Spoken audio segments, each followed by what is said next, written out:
There's actual coffee in there. I love when people do the fake coffee drinking. You watch a movie and they're like, They just tip the cup. Oh, what a good sip. There's no liquid in there. That's how you know it's going to be bad acting. Speaking of bad actors, let's discuss the California voting. I'm sorry, the California voting. For those of you in Rio Linda, California, I'm holding in my formerly nicotine-stained fingers a document showing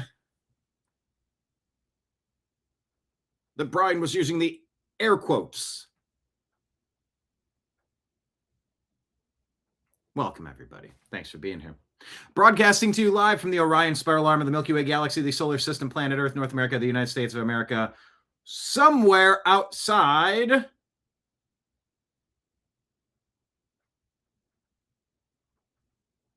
of a FIFA World Cup event. Somewhere. My name is Brian Engelman. Today is Tuesday, June 9, 2026, and this right here, the thing that you are watching, it's called the TNAM Daily Show. Let's do it larger. TNAM Daily Show, the new American media, TNAM, because the news always matters.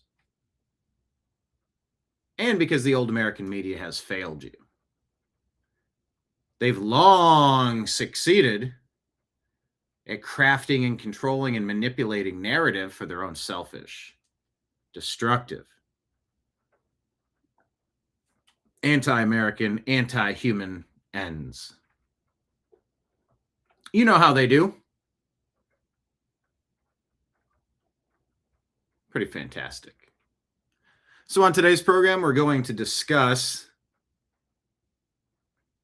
that situation that's going on in California. It will never stop. Or to be even more specific, they will continue counting votes until they know how many are needed. And then doggone it, guess what?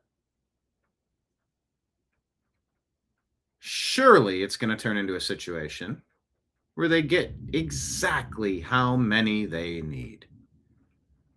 Well, isn't that special?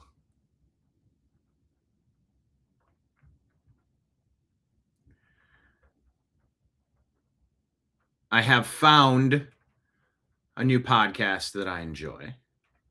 It's the Fly on the Wall podcast, not a sponsor, but it's Dana Carvey and David Spade. Well, isn't that special?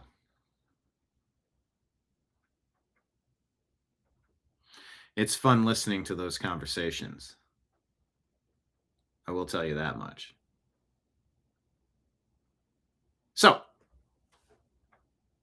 we're going to talk about that. Also, we're going to discuss what's going on. Ooh. Did you see the video yet? I'll give you a trigger warning because it's awful. As I scratch my neckline here. They tried to take a man's head off right around this area.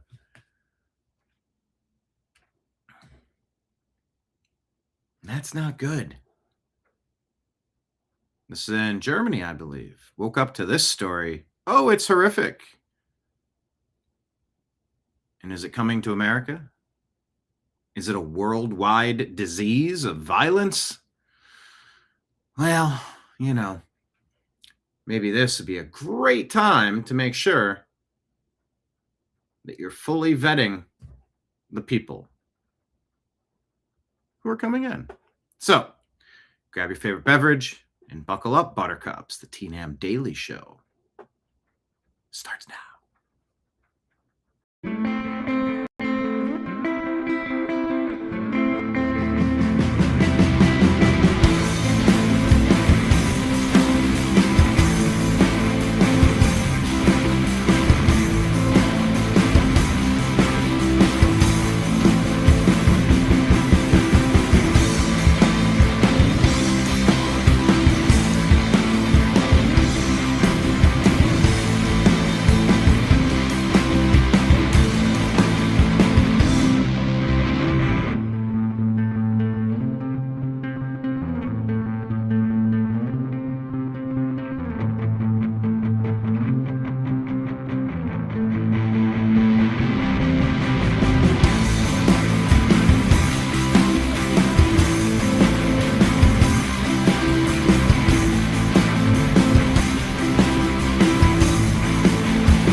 your guide to the truth. thenewamericanmedia.com.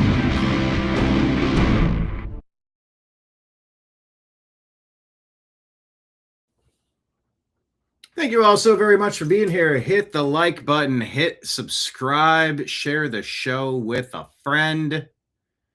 Do all those wonderful things. Make sure you're on Rumble, following us on Rumble. It's a great place to be.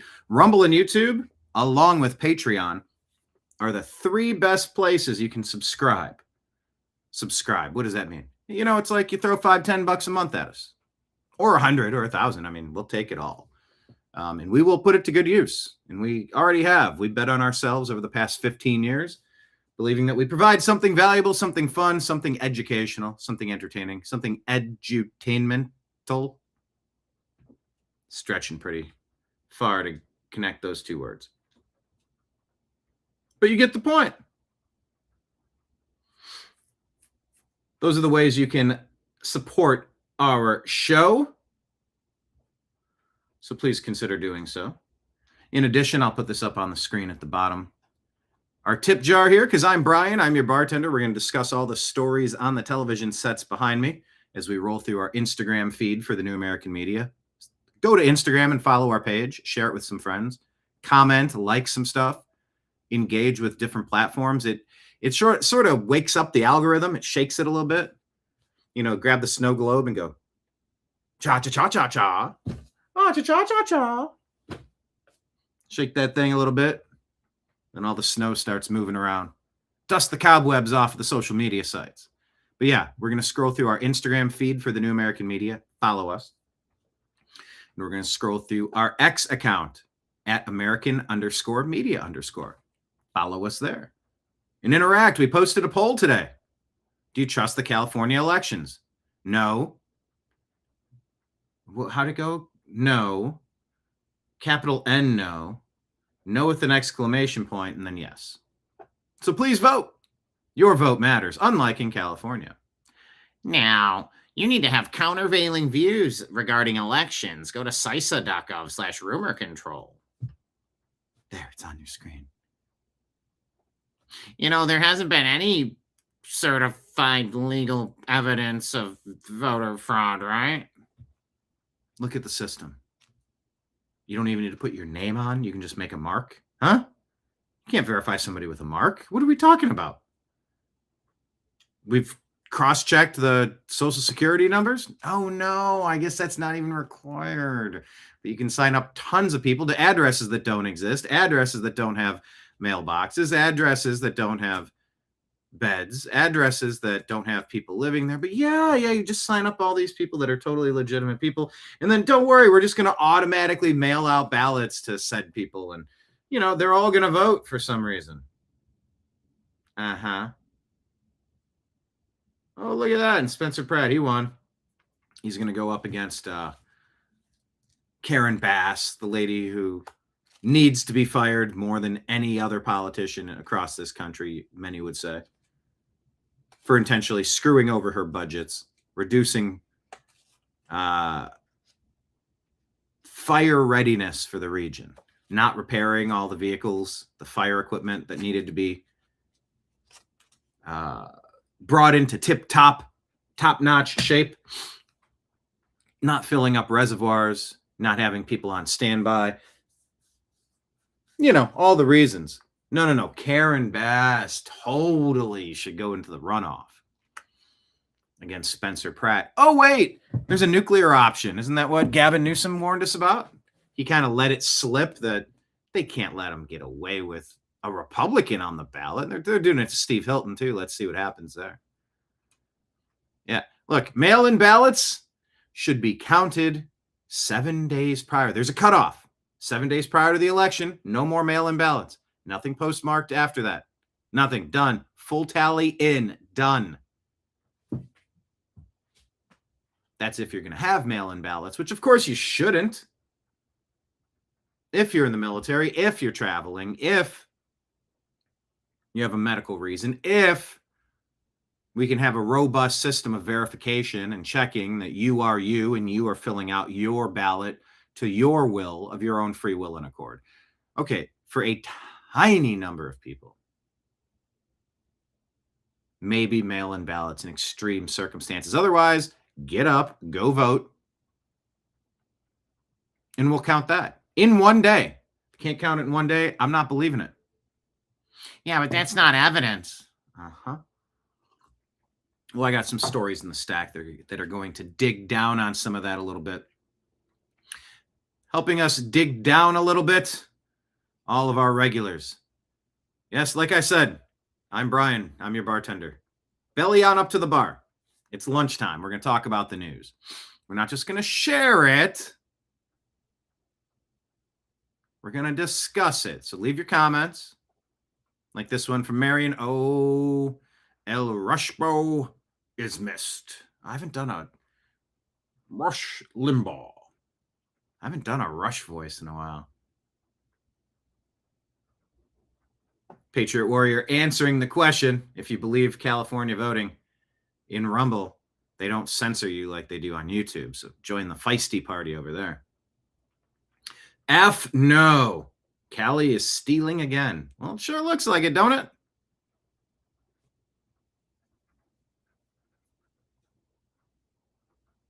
Certainly looks like it. But yeah, Earl Rushbo with talent on loan from God. Never had a chance to meet Rush. I've crossed paths with some pretty significant figures. Relevant, significant, interesting.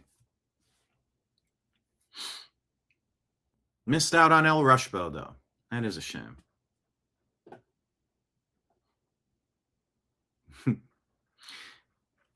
You know, there seems to be an awful lot of bad things happening.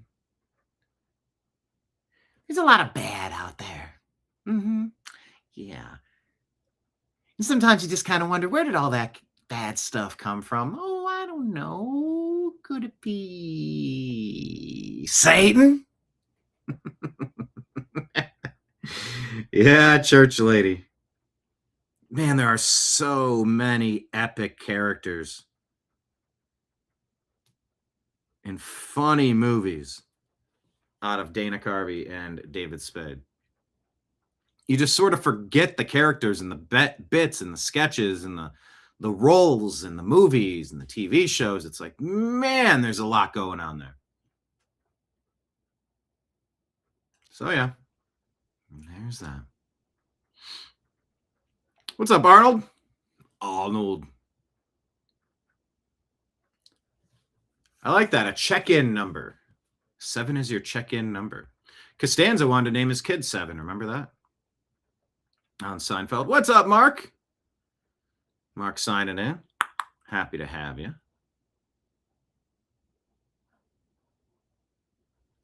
All right. Ortho is Trash Panda number 27. See what you did, John? Your graphic. Do I still have the graphic pulled up? I do, accidentally somehow. If I could save this to a proper spot. Yep, our regulars on the softball team. Trash Panda number 27. Ortho who? Yeah, John, I don't have a manager number. Trashy, that's you. You don't have a number. It's just so funny, the Trash Pandas.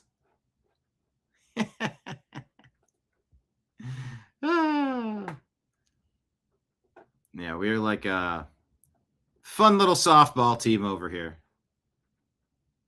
Made of pandas for some reason. All right. Let's take this off the screen. Let's pop over to our Instagram feed. Just share this tab instead. There we go. You can do it side by side. I think we might be able to go side by side by side. Ooh, that's rare that happens. Arnold from Alberta. Double A. Alberta Arnold. All right, that's Arnold's nickname. He's Alberta Arnold. David, you're in here, right? Yep, there's David Ban. There's Northern David from Ontario. Alberta Arnold.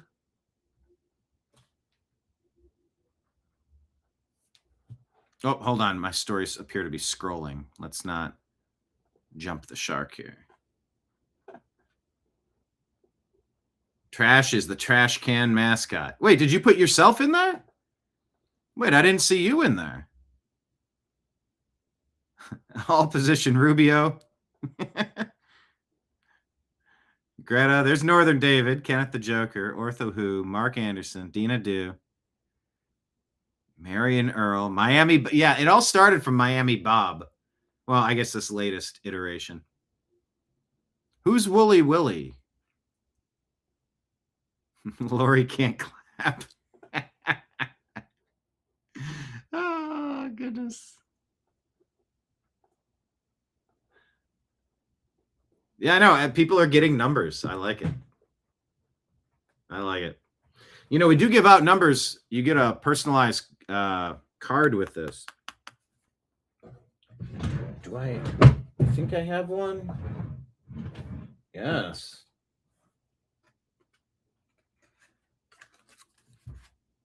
The Unhappy Hour Sports Show. I started writing this, but the pen was running. This was for John when he ordered some merchandise. He got some coasters, pin, I believe. Did you get the 3-pack, John?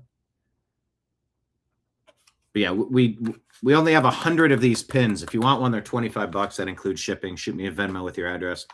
If you want some coasters, 4 Ohio-made wooden coasters for my The Unhappy Hour Sports Show. Right here. 30 for a set of 4, or 30 for a set of 4, Ohio-shaped or circle-shaped. 2 for $50, shipping included. 75 for all 3. If you want some, go to Brian Engelman Venmo. Shoot me some cash with your address, and I will get that in the mail as soon as humanly possible. Yes, the elusive Miami Bob. We were talking about Palm Beach Pete and Epstein. Who was it that said Miami Bob? Someone in the comments was like, yeah, you know, an Epstein, he's like Miami Bob now. I'm like, Miami Bob is such a great character. Anyway, I digress. But yes, thank you all for being here. And I want you all to have numbers. So we'll see what we can do about that. All right, let's dig into the news. Almost as if scripted. 4 weeks after. 4 weeks after the November 2nd election. This is from 2010. Does this sound familiar? California finally has declared a winner in the Attorney General race. Harris finished so close to her Republican opponent that it took a month to finish counting every vote. Some say creating every vote. You got to find the number the other person has, and then you just got to make sure you have more than that. Won by less than 1 percentage point. So that's how close we came to not ever hearing the name Kamala Harris? To be a border czar? Trash Panda Texas, so I can add whatever name and number you want and change it. Yeah, see how I had a thought that, like, if you're in the Triple C, the coffee cup club, you get a number. No, not a custom number on your mug. Oh, yeah. We have mugs, by the way, if you want to support the show that way.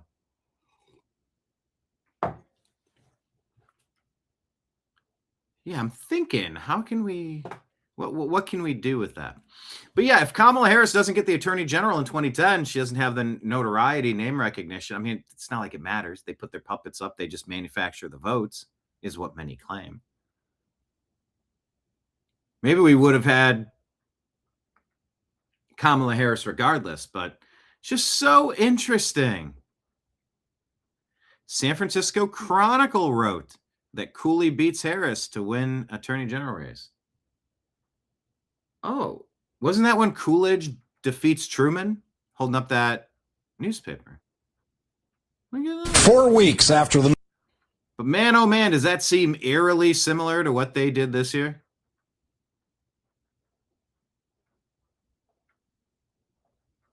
Sure seems eerily familiar.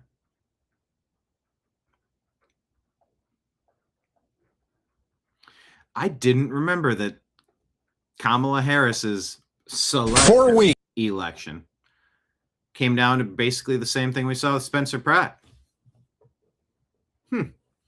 You know, just in case you're keeping track of such things. You tell me, Manu. Almost as scripted. Here is Speaker of the House, Mike Johnson, laying it all out, saying, you tell me. Everyone's talking about California. Yeah, for good reason. You tell me, Manu. They are counting votes weeks after the election. We have entire nations with huge populations, like India, that can count their votes in 24 to 48 hours. You're saying it's rigged like the president? I'm not saying it's rigged. I'm saying it stinks to high heaven, and everybody knows that. Let's remove the appearance of impropriety. Let's have what a concept. Let's have votes on an election the day of the election. That's what many states are able to do. I think California is playing around with this. But what evidence is there to prove that there was rigged? Look, some of these efforts are so diabolical and so far upstream that it's impossible to prove. But I think everybody knows instinctively something is wrong here. And that's a concern. We need people to believe in the integrity of our election system. It is critical to maintain a constitutional republic. We're going to keep working to pass the Save America Act because it requires, as you know, proof of citizenship and a photo ID to vote. Those are also 90% plus issues in public opinion. And you tell me, Manu, they are counting votes weeks after the election. So there's that. Kamala Harris, she had name recognition with Montel Williams and Willie Brown. Yeah. Oh, she got You tell me. All right. Disgraced propagandist put a post out shared by Gentry Gevers. We need to have good arguments when it comes to election. Oh, I didn't put the other little tag, the ghost image. Here, we'll do the American flag upside down. Ready? Bottom left of the corner. Bottom left of the screen. Getting a lag. Seeing a little delay. Upside down now. We're a nation in distress. Since we're not able to trust what's coming out of California.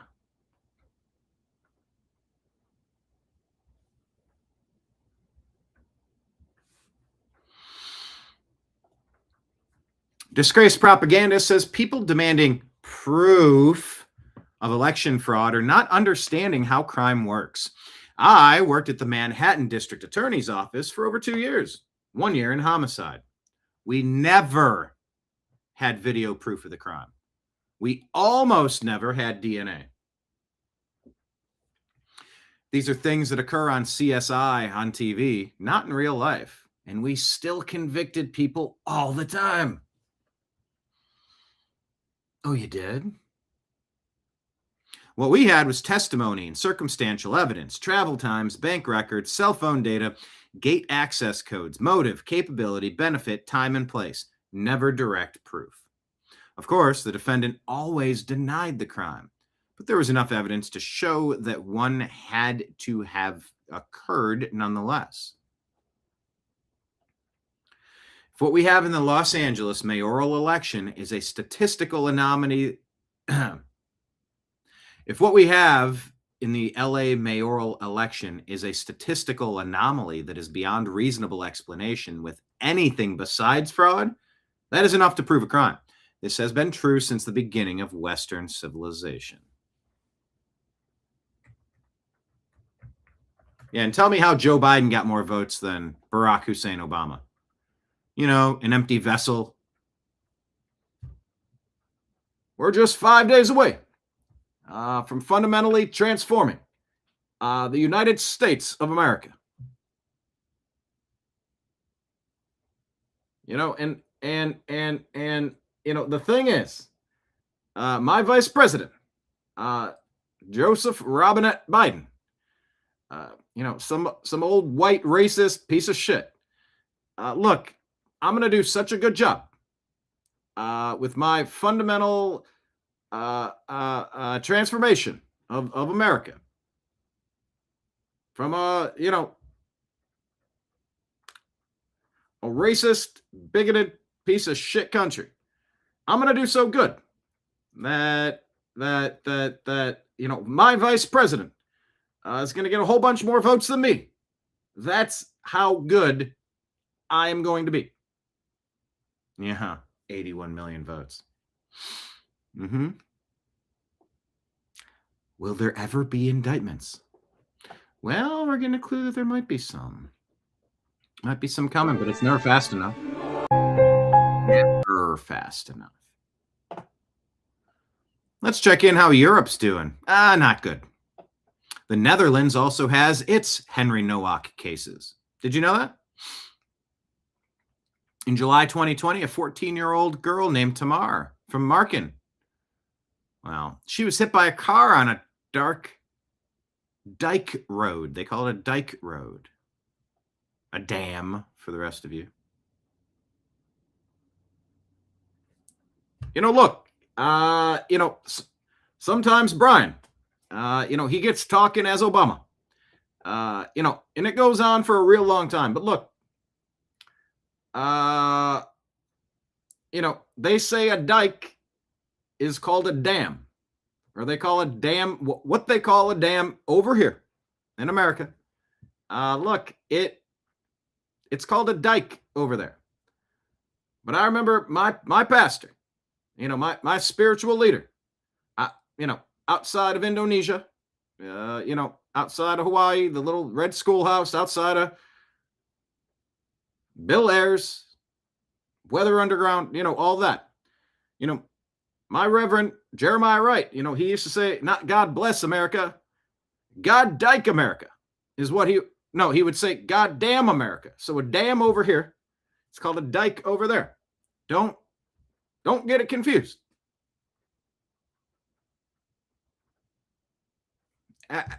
Actually, Bear, it's pretty easy to understand what it is you're trying to say. I can make the words out pretty clearly.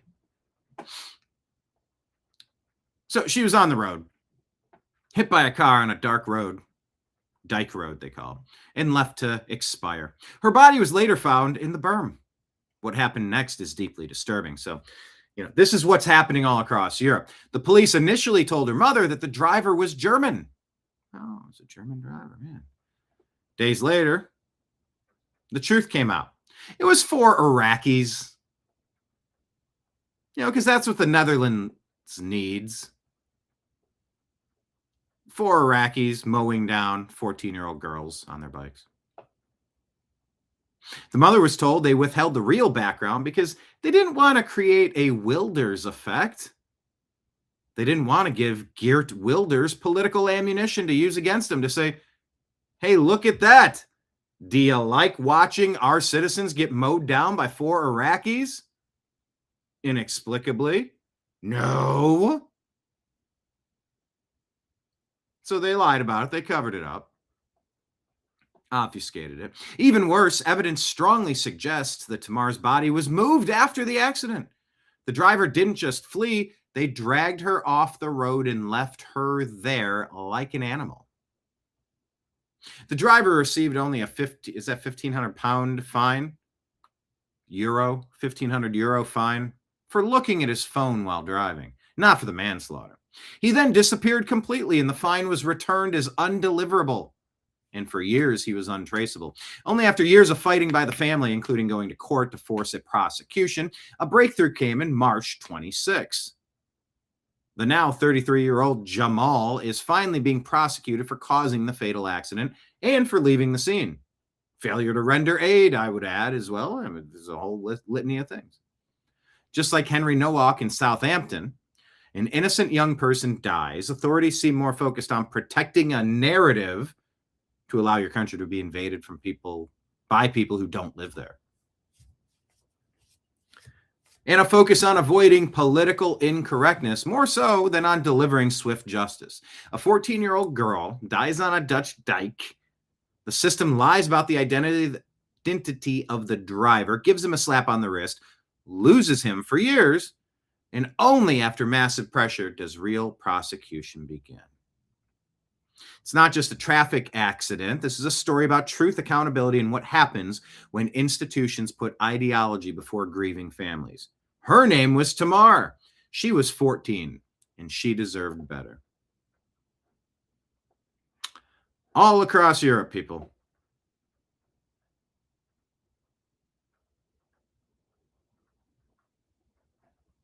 All across Europe. Ooh, there's an interesting thought. Ortho, vote with your fingerprint. Be vetted through automated fingerprint identification system, AFIS. Ah, yes, Mark. I say this, one of my quotable. This was brought up to me on multiple occasions, something I forgot that I said in a conversation with a friend of mine. My lack of evidence doesn't make it false. My lack of evidence doesn't make this false. Doesn't make my claim false. Doesn't make my assumption false. It doesn't make my conclusion false. Just means I'm early money. Just means I got a pretty doggone good track record on this. I have no evidence you're going to throw a curveball in this situation. I've studied your tape. I got a feeling that in situations like this, with the count in this favor, with the runner on second, you tend to throw the curveball. So I'm going to relay that to the pitching coach and say, hey, through the pitching coach, and give it to the batter and say, use my pinky and just kind of tap the end of my nose there. That means look for the curve. That's scouting. That's advanced analytics. You don't have proof what he's going to throw next, but you can say that absence of evidence is not evidence of innocence. In a tweak on what I say, but I kind of take the point. Ah, yes, Ireland stabbing young men. Oh, we got that story of the decapitation story, the attempted. Hope that guy survives. Dina saying, I guess they haven't assimilated. Well, I mean, I don't really want to live in a world where 4 Iraqis can't just cruise around in a car and mow down 14-year-old native girls, indigenous. We got to start using their bullshit slurs against them. Because it is. Every time you hear certain phrases, they're dog whistles. You can't hear it, but like by selecting certain vernacular, you're going to control the thrust of a narrative. Yeah.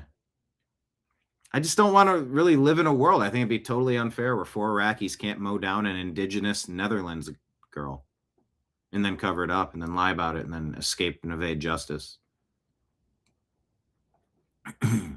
Yeah, good thing that dike.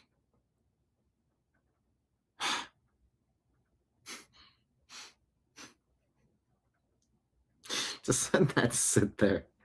As I discuss this, may God rest her soul, this beautiful young 14-year-old Netherlands girl. I can't really start a sentence by saying it's a good thing that dike. I'm not going to do that a third time. It's a good thing that road she was bicycling along wasn't a Christmas market, or else, then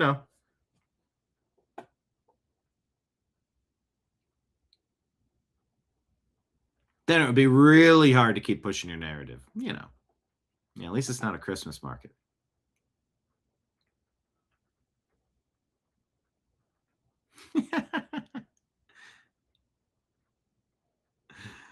We're talking about new names and numbers in the chat. Nice, Lake Leon. Nice.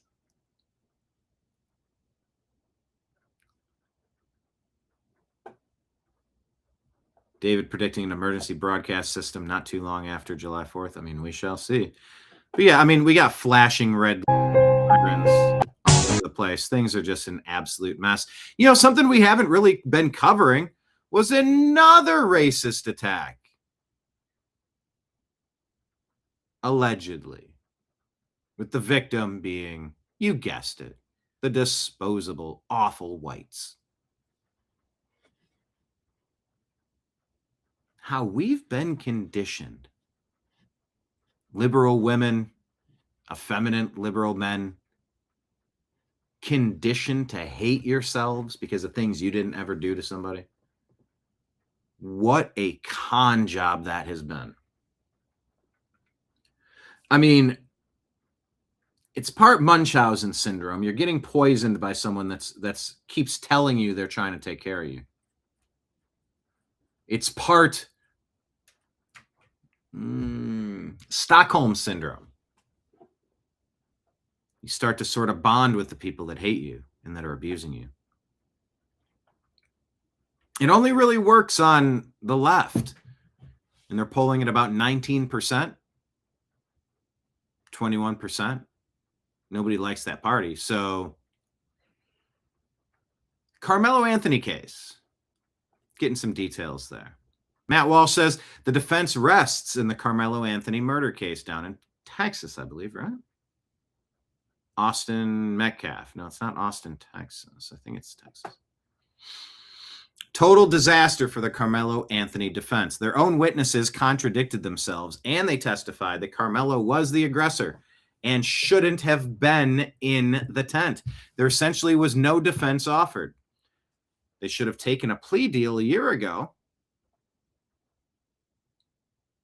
But his mentally diminished family, they preferred to milk the whole thing for cash. One of the most open and shut murder trials we've ever seen. Eric Conklin says, you can say the defense failed without sounding excited to degrade everyone connected to the defendant. That part is a choice. Matt Walsh says, I do want to degrade them. They deserve it. They're awful people. Keep in mind, if Carmelo had pled guilty early on, it would have cut the fundraiser short. His parents chose to send him to trial so they could keep raking in the cash. They don't love or care about him. Awful people who inevitably raised an awful son. My only regret is that they can't be thrown in a prison cell alongside him. Little too harsh? We supposed to be nicer to murderers? I don't think so. And it has a lot of people across America asking the same question. Where is all of this darkness and violence coming from? Most people are like, I don't know. Could it be Satan? Dana Carvey said, year one, episode one, sketch number one was the church lady. And he just took off from there. A lot of actors on that show, I mean, they have to fight for sketches to get on air. Good luck if they're funny.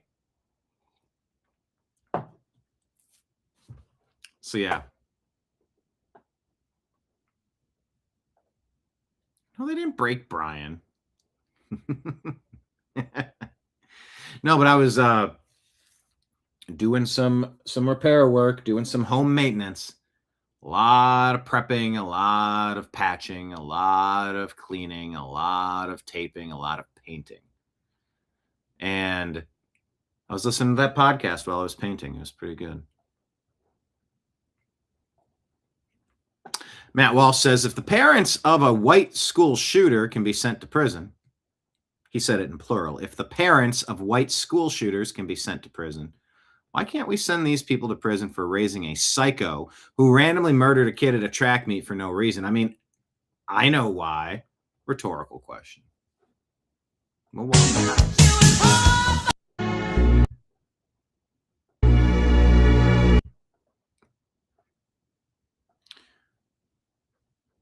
basic optimism, not following this account.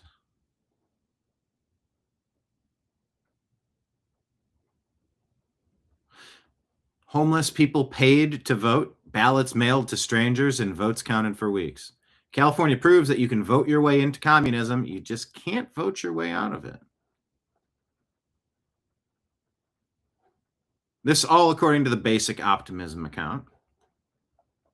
Unvetted, take it for what it is. If there's anything factually incorrect, I'm not sharing this to accuse or to to make a broad sweeping statement that this is accurate, but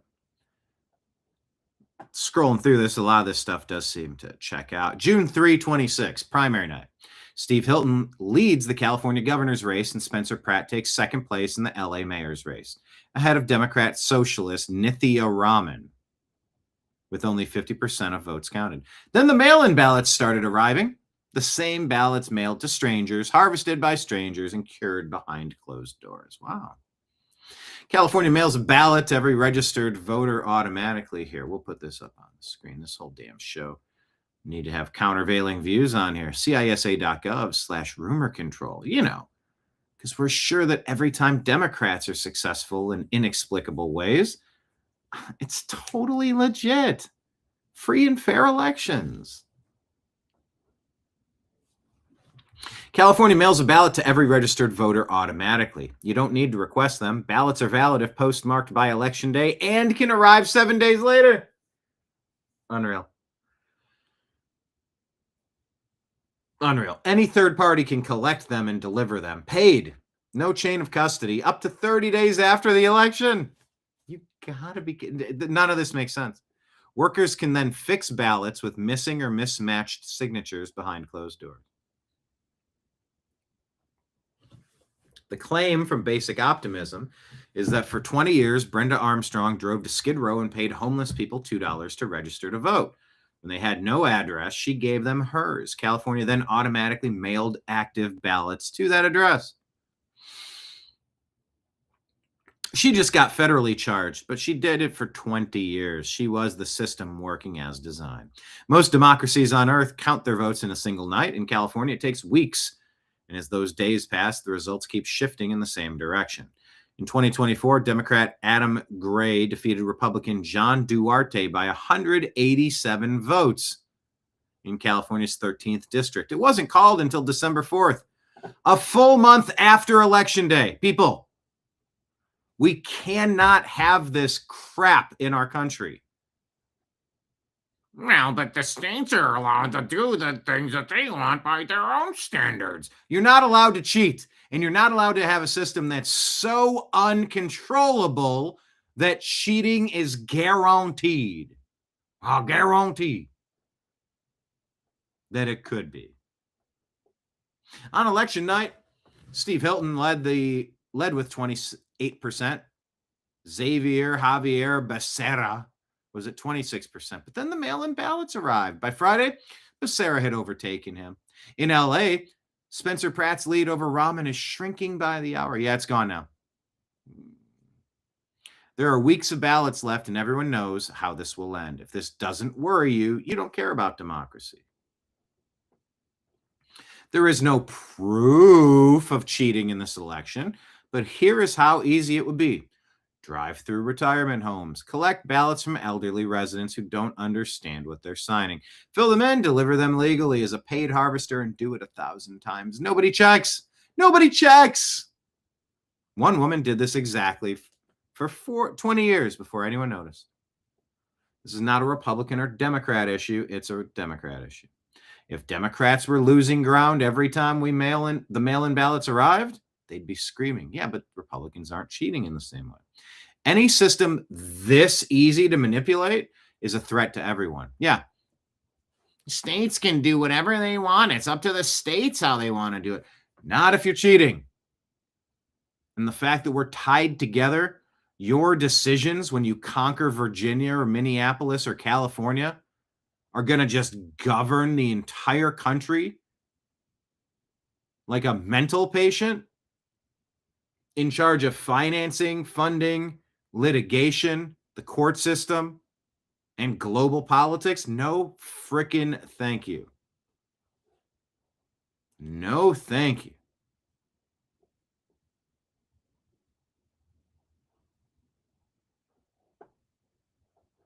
Ortho says Republicans are just as bad as Democrats when we have the power. The Republicans are spineless. Oh, the Republicans are a certain breed of awful. And you're right to say nothing's going to change unless we see accountability. Yes. We've been screaming it, David. Every show for like 3 years. David's like, when are the arrests? When is it going to? I'm like, I know. That is how I feel. Like nothing is going to change. Nothing is going to get fixed. Please do something. Any system this easy to manipulate is a threat to everyone because today it might work in your favor, tomorrow it might not. History shows you can vote your way into communism, but once they control the system, voting your way out gets a lot harder. All right, I will follow this page. References. Here's another one from the rumor mill. Will Robinson put out. China wants the United States troops in Iran. We'll consider this to be fan fiction. It's hypothetical, theoretical. His lack of evidence, my lack of evidence, doesn't make it false.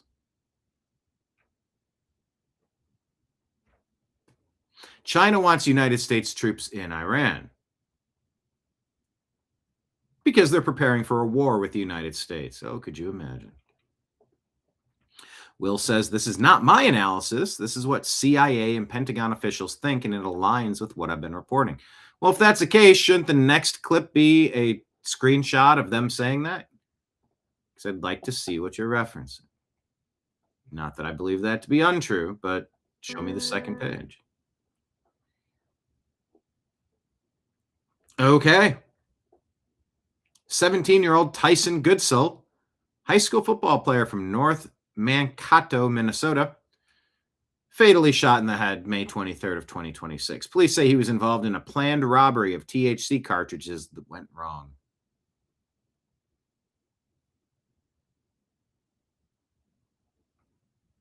Yeah, that's a likely story. Do you believe that one? His vehicle crashed into a nearby townhome after the shooting. His mother reportedly heard the gunshots from their home nearby. The accused shooter, 20-year-old, probably an indigenous fourth-generation Minnesotan named Abdikhadar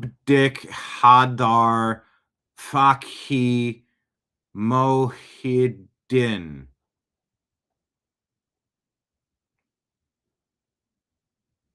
Because that's what a lot of indigenous people to their groups do. They take out other tribes people in their group because respect and values and culture and continuity and reason and constraint and restraint and godliness and all the things that, you would sort of want out of a community, some sort of semblance or sense of community. You wouldn't do something to someone you love. Well, I guess if you're Abdikhadar Fakhi Mohidin of St. Peter, Minnesota.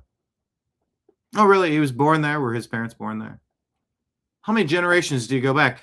Oh, you must be from the I'm sorry. You must be from the Abdikhadar Fakhi Modin group. Oh, yeah, I might have went to school with your mom. What year did she graduate? 3 others charged as accomplices. Ahmed Fuad Mohamud. Ahmed Mohammed. Love the redundancy there. And Ryan Woolner. Case has drawn attention online due to the circumstances and backgrounds of those involved. Tim Burchett says, I seem to have missed this story in the legacy media. Why aren't they reporting this? Well, White Girl says this was Tyson Goodsell, a white 17-year-old football player executed in cold blood by a gang of Somalis in Mankato, Minnesota, May 23rd. You haven't heard this story once. The Post says he was ambushed and essed in the head. Tyson was gunned down execution style in his Hyundai at 11 p.m. after leaving work. His car smashed into a townhome. His mother heard the gunshots from her own house. Main shooter, Abdikhadar Fakhi Mohidin, 20 years old, Somalia. Accomplices, I read their names, Also busted. How many more young white boys get taken from their family before America wakes up? Media has a blackout. Open borders, soft on crime BS, and diversity flooding white areas. This stops when we stop importing and tolerating it. Deport them all, she says. Do you agree or disagree with the poster?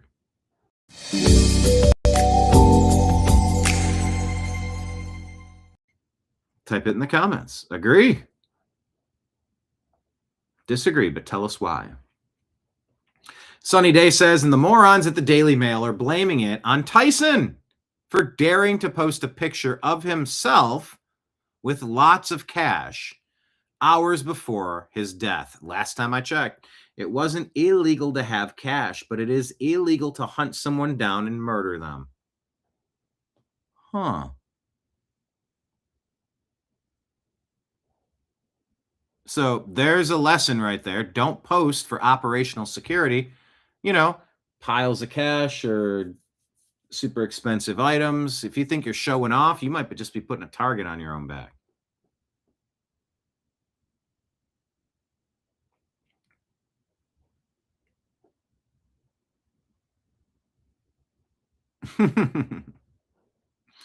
Hey, Arnold, we are a great podcast to listen to while you mow, by the way.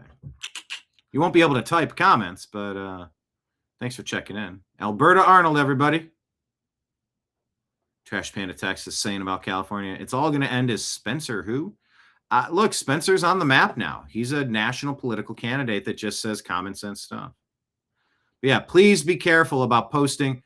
Oh, I'm on a lovely vacation. I'm on day 2 of a 7-day cruise. Huh? Word to the wise. Lean in for this one. Shut the fuck up. Why would you advertise that your house is unoccupied for the next 5 days? Don't do that. Don't post yourself with big piles of cash. Maybe he was K'd for a different reason. Don't know. But operational security, TNAM preparedness.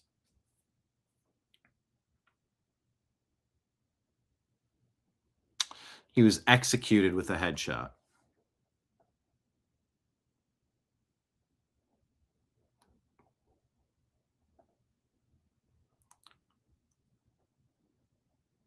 Okay. Well. Shenanigans. Go on NFL, check in with Federalist CEO Sean Davis. How's California doing? He says shenanigans. California is a third world country. I mean, it's odd to me that you have the home of Silicon Valley, the brightest tech minds on earth, and these people can't figure out how to count votes in less than like 3 months. It's an embarrassment, and it's not embarrassment, and they're not unable to. They're doing something else. Unfortunately, no one there has the good sense to feel ashamed about it, so we're just left to act like it's normal and just wait for it. Yeah, that's shenanigans. Shenanigans. Oh, that's the Federalist. I'll give it a follow. Shenanigans. Pure shenanigans. Paul Mitchell says, I don't think I've seen anyone produce this yet.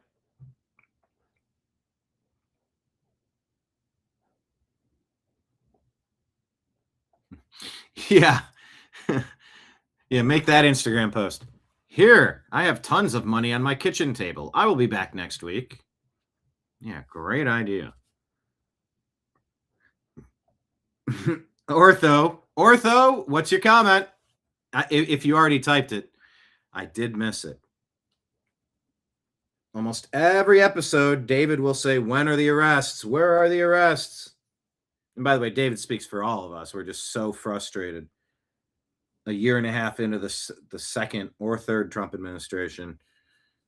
Where are the arrests? Where are the indictments? And you hope Pam Bondi and Tulsi Gabbard, grand conspiracy case, that it's all coming. But this shouldn't be taking this long. Ortho likes to post, gone on vacation, and then just sit and wait on the Ponderosa.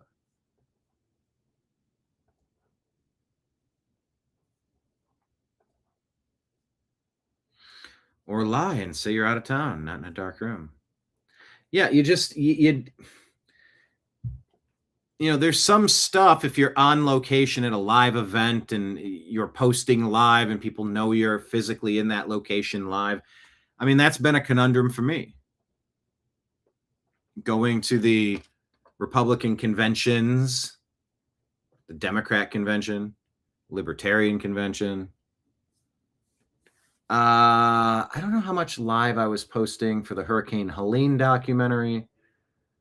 I was doing a Cleveland Browns. I did complete a Cleveland Browns documentary, but a lot of that was after. I didn't do a lot of live streaming. We are live here, Liberty Tango. Welcome. Ortho with the quote of the day, never leave your cave without your club. Thank you for that. All right, so Paul Mitchell says, I don't think I've seen anyone produce this chart and this graphic and this information yet. He says to the guy, he says, mayoral and governor race results side by side in Los Angeles council districts. Josh Rayner looks through this and says, Rahman is losing her own district, CD4. And also, more people are voting for mayor than for governor? That doesn't make sense. It doesn't make sense. Elizabeth from California, who shared this, says, no, it does not make sense. She's losing her own district. Nobody knows her, and the people that do know her don't like her. Nuts. It's their I think I was calling it a doomsday scenario. Gavin Newsom said he was inferring that they have a break the glass scenario. Yes, this is how you cheat if you need to break the glass, is what a lot of people are saying. Robert. More analysis. Robert Burns. Robert is spot on. The Senate could have a slam dunk win by just passing the SAFE Act. 83% of Americans want it. And it's because most of us see there's weird stuff going on with elections. Case in point, LA mayor's race. Robert is spot on. Yeah, so if we're not comfortable and not confident. Robert is spot on. The Senate could have a... Can I pause it? There we go. Jeez. If we can't run a full forensic audit, I don't want it. Okay. Here we go. I want you to pay close attention to this story.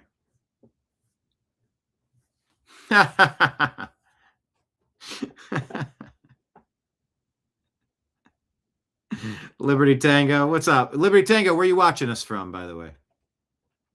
We just said goodbye to Alberta. Not Anderson Lee. Arnold? Yes, Alberta Arnold. Says, are we live? As alive as we can be. Trash Panda, live until you break into my house. Live until after strenuous questioning. Anyway, new fear unlocked here. I want you to pay attention to this and pay attention when you're out on the streets. And remember, when you're outside walking, don't have your head down on your cell phone. Be alert, head up, aware of surroundings, aware of people behind you, in front of you, to the side of you, above you, and now below you. Don't step on this shit and trust that everything's going to be A-okay. This woman is walking on the street. Watch. Here we go.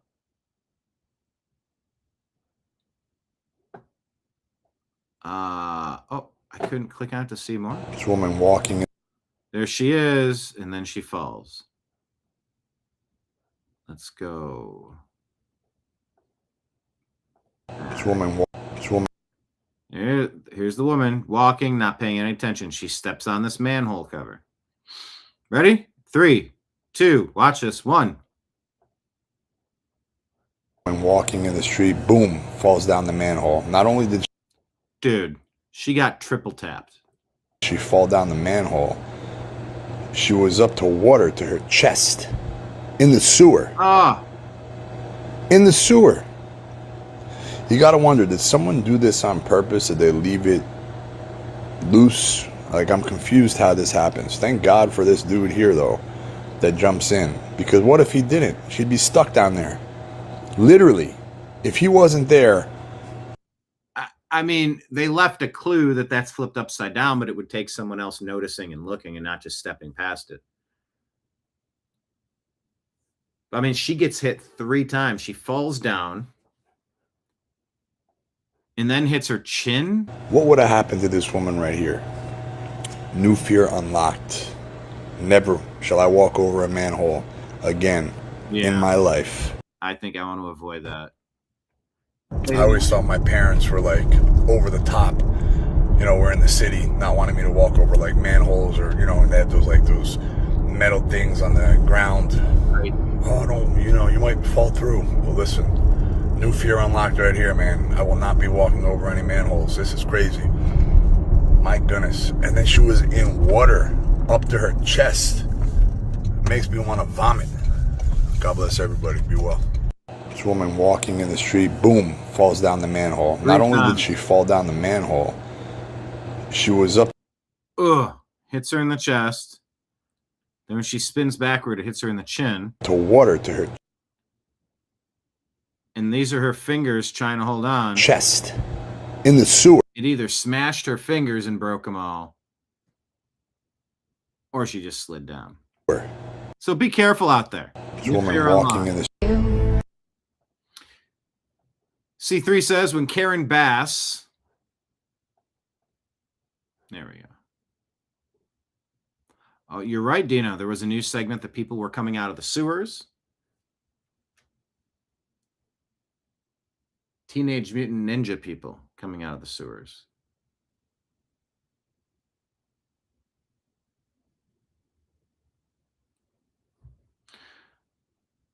Yeah, there were 6 people. There's groups emerging from the sewers, and you just kind of wonder, what do we got?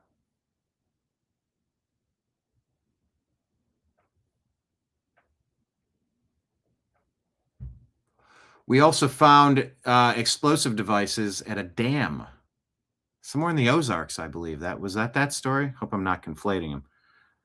But explosives found near a dike, near a dam.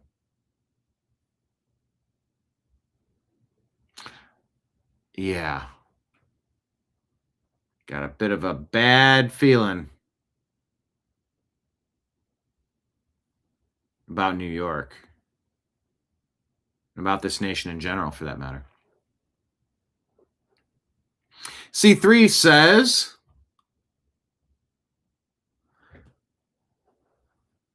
yeah, stay vigilant. Absolutely. When Karen Bass and Spencer Pratt are 1 and 2, they say, we could be counting votes for weeks to decide the outcome. When Karen Bass and Nithya Raman are 1 and 2, the final election results are in.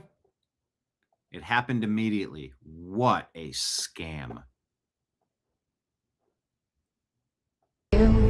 Now, whether there is impropriety in the air quote election system, it's certainly giving off the vibes of impropriety in the election system, which means you don't have a well-designed election system.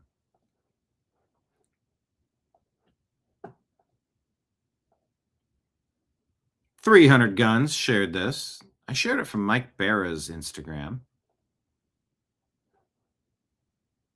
Co-host of Strictly Football. New episodes coming in the next, we'll see, sometime soonish.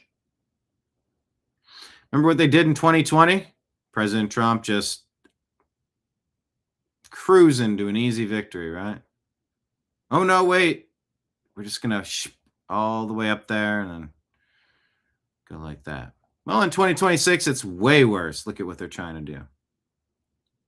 Pratt just on his way cruising.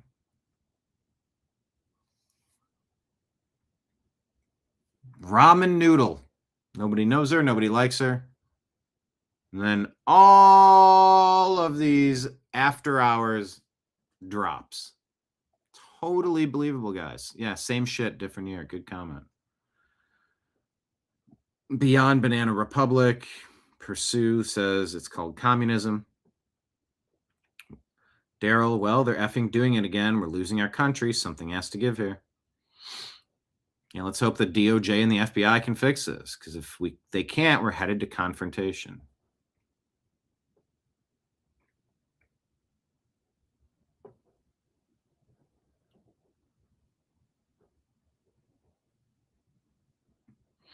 Hello, Leanne, and everybody else jumping in.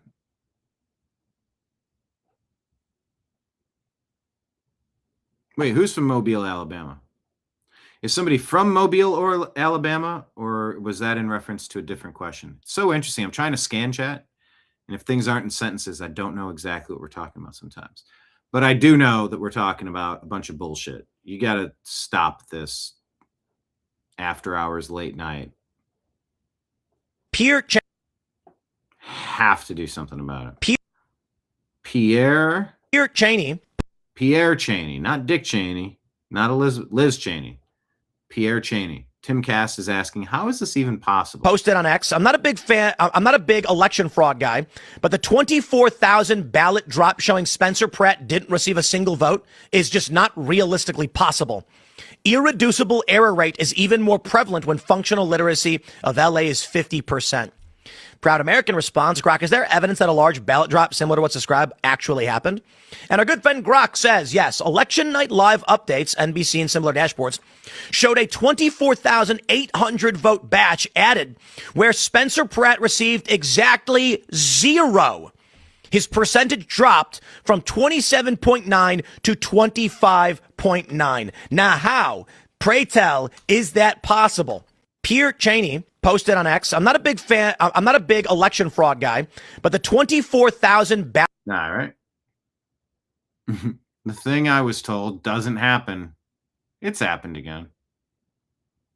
It's not possible, says Florida. It's called cheating. But these, please, Democrats keep talking about democracy and how much you care about it. Yeah.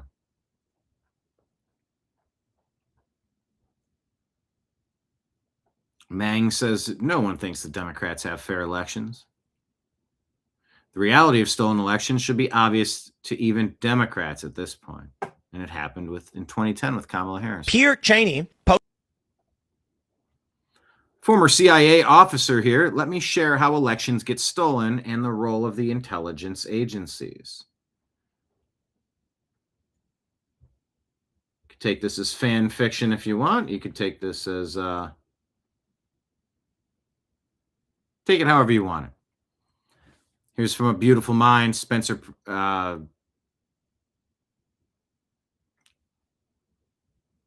Russell Crowe? Is that this guy's name? Trying to figure out how votes get counted from A Beautiful Mind. Shared by Spencer Pratt. This post says from BDW, Brian Dean Wright. We all know that the CIA and the NSA chat like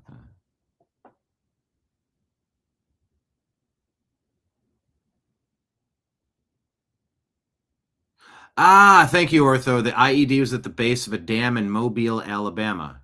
It was considered in the Ozarks.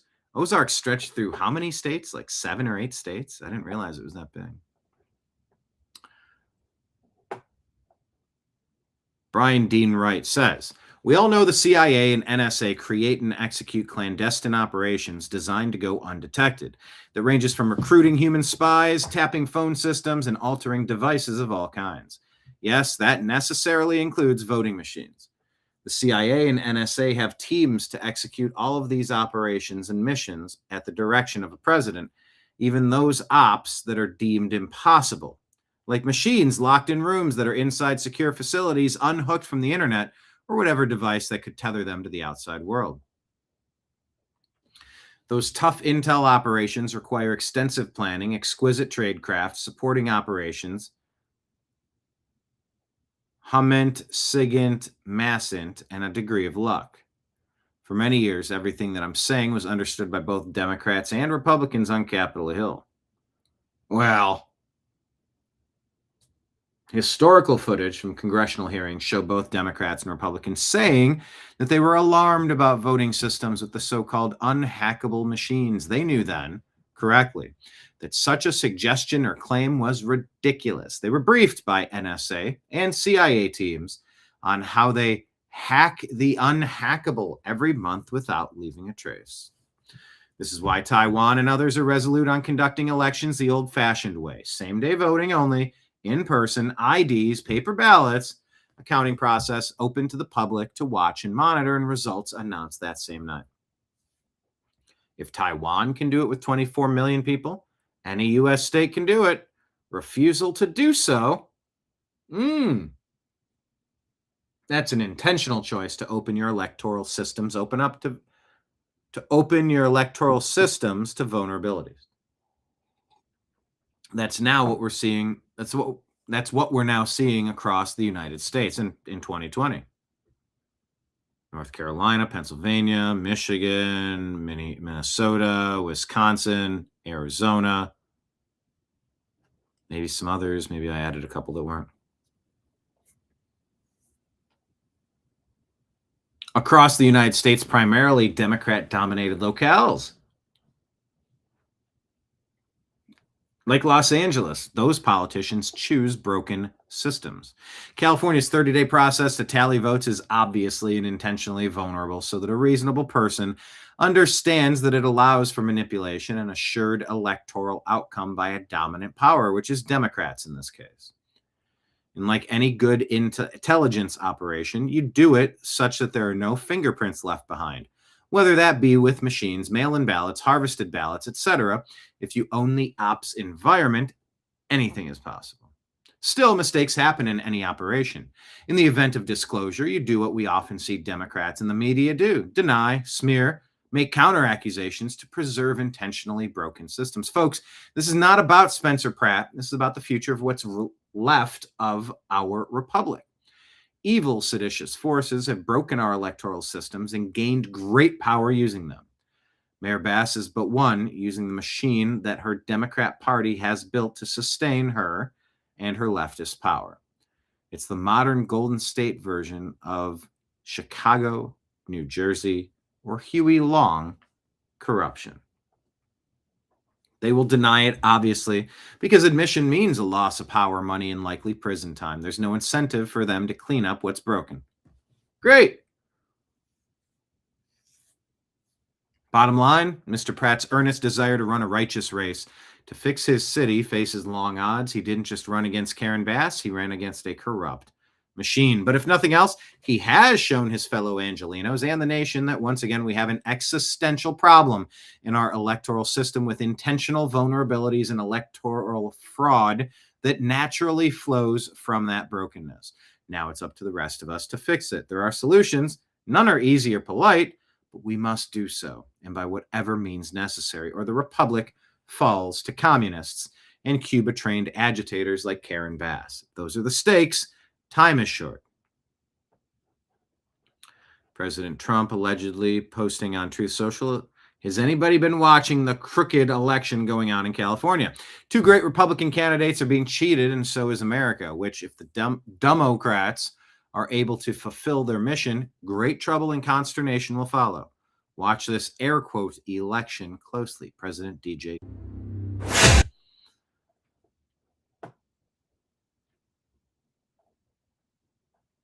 Great.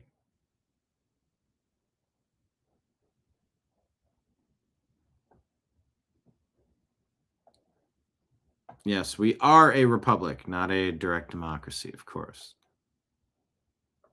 All right. Well, this is the trigger warning. You know, feel free to not watch this. But in order to discuss the atrocities happening across the globe, you got to see them sometimes. So,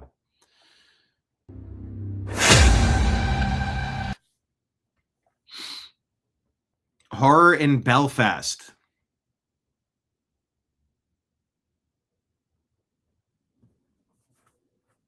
Is he an immigrant suspect? They said he was Somali, and then they said he's from Senegal, right? Or Sudan. Doesn't matter. A non-indigenous Belfast person attempting to take the head of a man in a brutal street attack. You cannot hate the open borders left wing enough. Just after 10:30 last night on Kinnaird Avenue, North Belfast, a foreign national caught on video repeatedly hacking at a man's head and neck in what witnesses describe as a frenzied attempt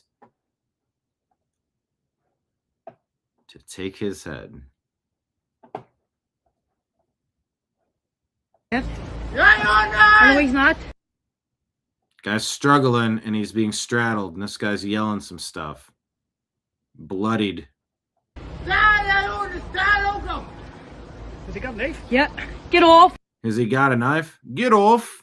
People are standing back and filming. Him, you fucking rat. Get off him, you effing rat. Ow! He's cutting him. He's cutting him. He's trying to cut his hair off. He's made hurry up. Ah.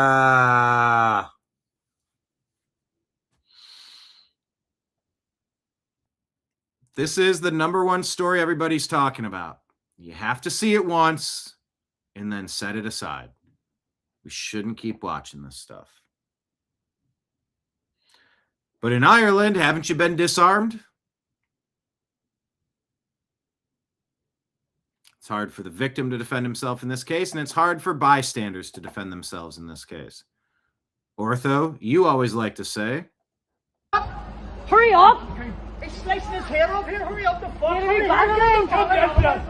Come on, fucker. you know, calling for help and people to hurry up. And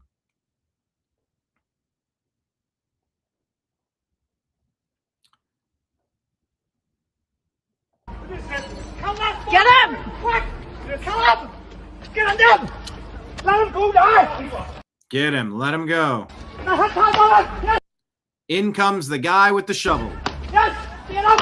Get up. I mean, this dude could be a baseball player. That's a very small I don't know if that's really a shovel, but it's something like that. It didn't knock him down or knock him out the first time or the second time or the third time. I think we're at 4 hits at this point, right to his head. There's a cop. There's a cop. Back off. Back off. Back. And you hear, there's a cop, back off, back off, back off.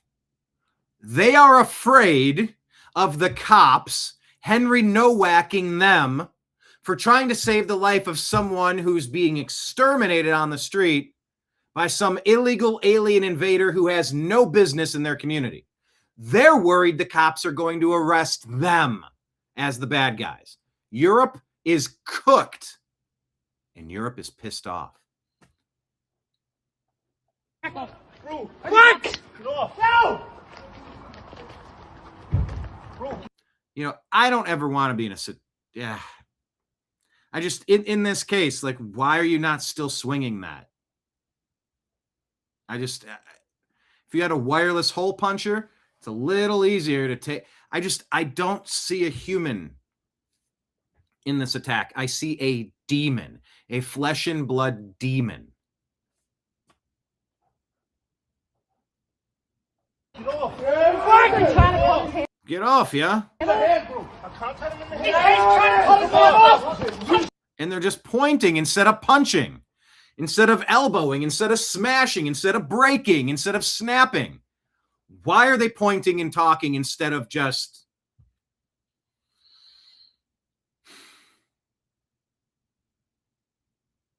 Guy who's leaning and pointing.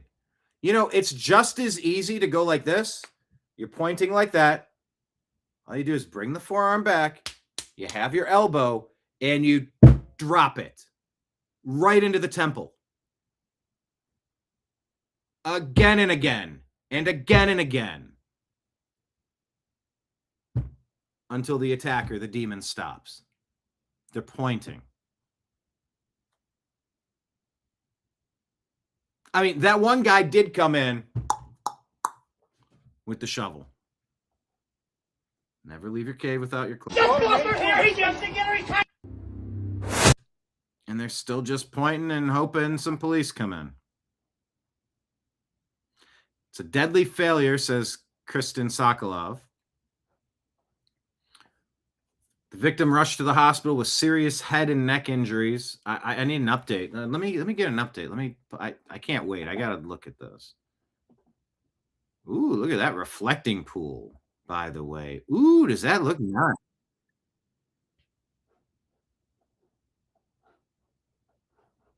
Look at this. Sorry, I'm gonna run a search. But look how nice that reflecting pool looks. Woo!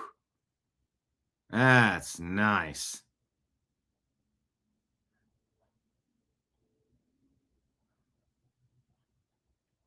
Okay, I'm going to run a search, but these all kind of popped up.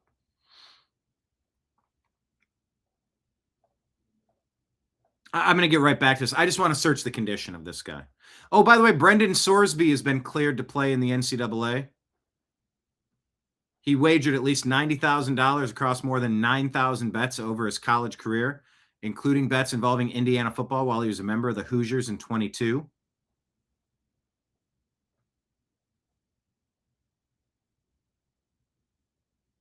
And he'll just have a 2-game suspension and play in 2026 now. Texas Tech quarterback granted an injunction requested by a judge in District Court, Lubbock County, Texas. Someone they're saying might be going pro because he can't play. He's been banned for life for being a degenerate gambler. Betting on your own teams, too. Anyway, while I'm going to look, and I'm going to get an update on this guy's condition, fingers crossed, and prayers for healing. But let's take a look at this. G. Van Fleet. I heard so much about the newly renovated reflection pool, so I decided to come see it for myself. It's absolutely beautiful. Thank you, Donald Trump, for helping restore our nation's capital. Hello, everyone. I'm at the Lincoln Memorial, looking at the Washington Memorial through the reflection pool. Isn't that beautiful? Absolutely beautiful. And this is Sunday night. So many visitors. Where are you from? Texas. Yes. And everyone loves it. It's just amazing. Yeah, it's got people proud of where they live now, unlike Obama. Look, you didn't build that. We would have built that back better. That's what Sleepy Joe. That's one of his catchphrases. He would have built that back better. Yes, victim in serious condition. Just like in the last couple. It wasn't a shovel. It was a prop, like a pillow. Oh, boy. But I've been waiting for updates on this to see what it finally looks like when it's fully filled. And to visit our nation's capital. It does look great. Oh, here's another one. Lincoln Memorial reflecting pool is nearly full and looks absolutely stunning. Oh, this is from just 5 hours ago. Okay, so it's not exactly full yet. Maybe that's why I haven't been able to get an update.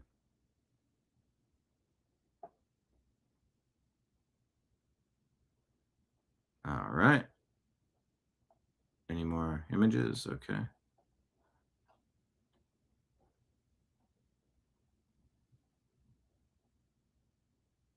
Mirror, mirror in the pool. Who's the genius? Who's the fool? Man, that looks nice. Doesn't that, though? I know we're off topic. I was just searching, but I was looking for this image.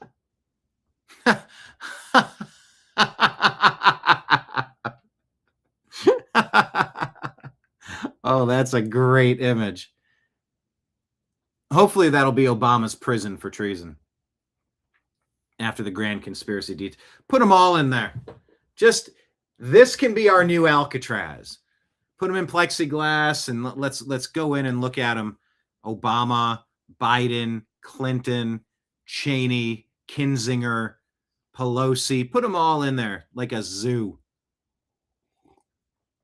The reflecting pool image of the Obama library is a trash can. That's what they say it looks like.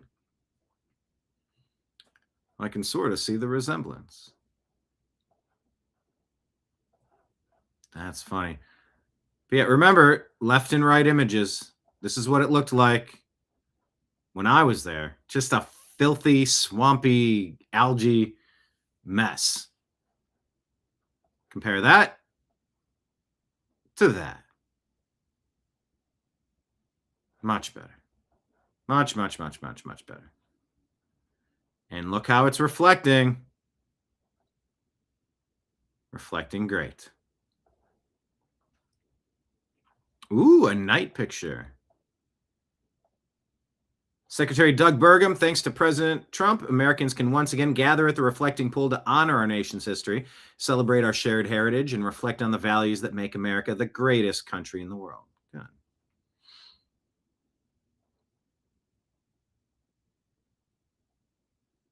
Oh, Carolyn Levitt went. She had her baby. Okay. Took a family trip to the Lincoln Monument tonight to check out the new reflecting pool. Absolutely stunning. D.C. is so beautiful again, just in time for our nation's 250th.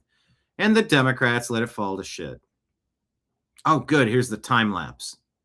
Is this fake or real?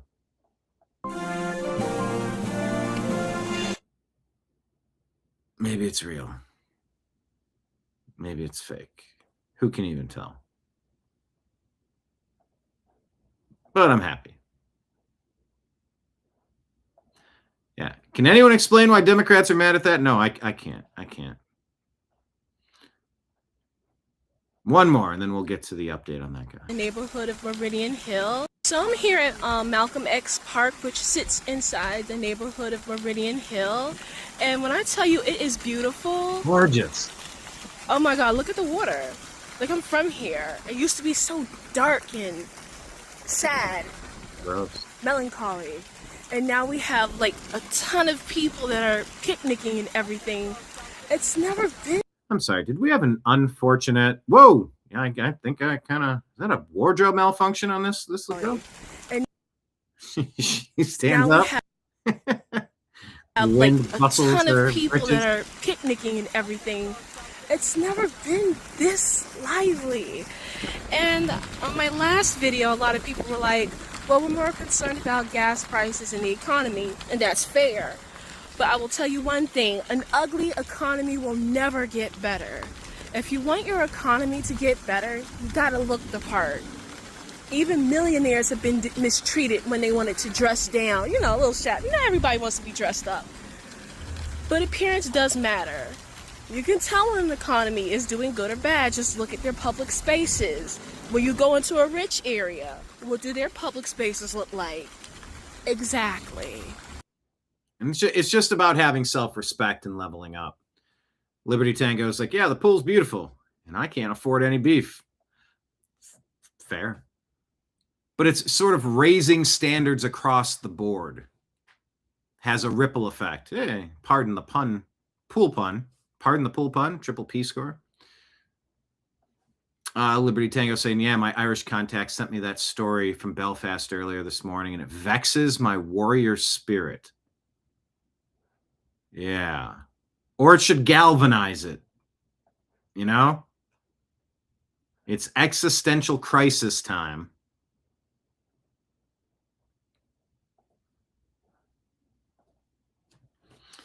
So let's search health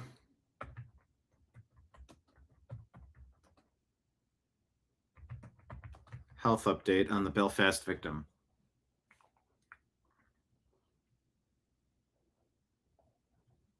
Irish patriot, I don't know this guy or person. Sudanese man in his 30s traveled to Northern Ireland from Dublin and held a 5-year visa with leave to remain in the UK. Arrested on suspicion of attempted M. Police recovered a kitchen knife at the scene. He lived locally near the attack station. Victim, a local man, and we need to start saying indigenous. I'm an indigenous American. And I think we should only be electing indigenous people to serve as mayors, governors, congressional representatives, and presidents. No foreign invaders from anywhere. No dual citizens either. Only indigenous. Where's that San Jacinto monument in Texas? Where's that? It's taller than the Washington Monument. Is Washington Monument 420 feet tall? Yeah, and victim, they said indigenous from his 40, or at least from this Irish patriot. I don't know if this is true, because they were also putting out that he was Somalian, but he's from Sudan. So 72-hour rule, we don't know anything. We see what people are talking about. Once again, that's what we do here. I'm your bartender. You're hanging out here at the lunch counter. When we're done, I'm going to give you your tab. It's going to say $0. There's a tip line at the bottom if you want to throw something behind my back into the tip jar over there. Some silver coins. It'll clank into the corner. That'd be appreciated. Rumble Rant Super Chat tips. Sign up as a subscriber. Patreon, YouTube, and Rumble, as well as Venmo, Cash App, PayPal, scrolling at the bottom of the screen. But this, we're just talking about what people are talking about. I don't believe a lot of it. Yes, Marion, we unpack the news together. That's the point. Hey, did you see this one? Oh, I heard that one's not true. Do you see this one? Oh, that's not how it is. Or, oh my gosh, I didn't even see that. Where'd you get that? We're all just comparing notes.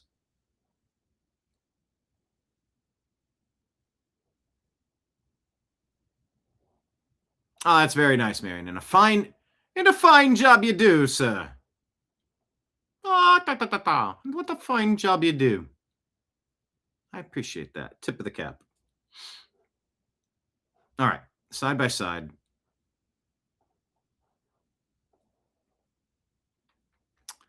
Victim, local man in his 40s, slashed and stabbed in the face, neck, back, and eyes. Ugh.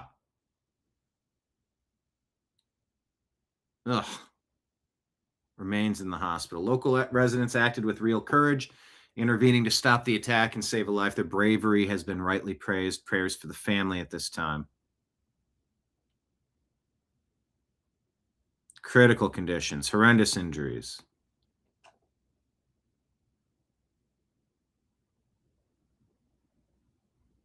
Okay, I'm just going to ask Grok. I don't know. Doing a search didn't. Belfast victim health status update. Current.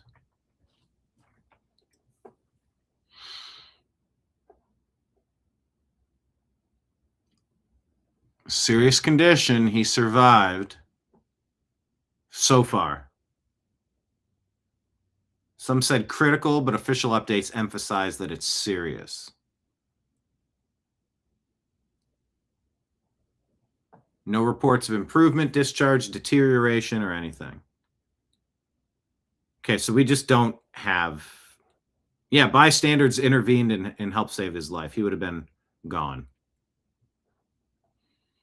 Thanks, Ortho. Saying we're having another great show. I really appreciate you all being here at the bar. I mean, I got to be here anyway. That's what it always feel like when I be bartending. I'm like, well, I got to be here anyway. Might as well start talking to the people. Learn, where are you from? What do you drink? What do you eat?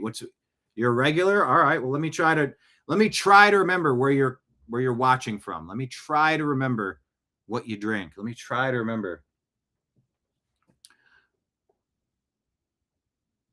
some of your stories to bring up for the next time. Regulars become friends.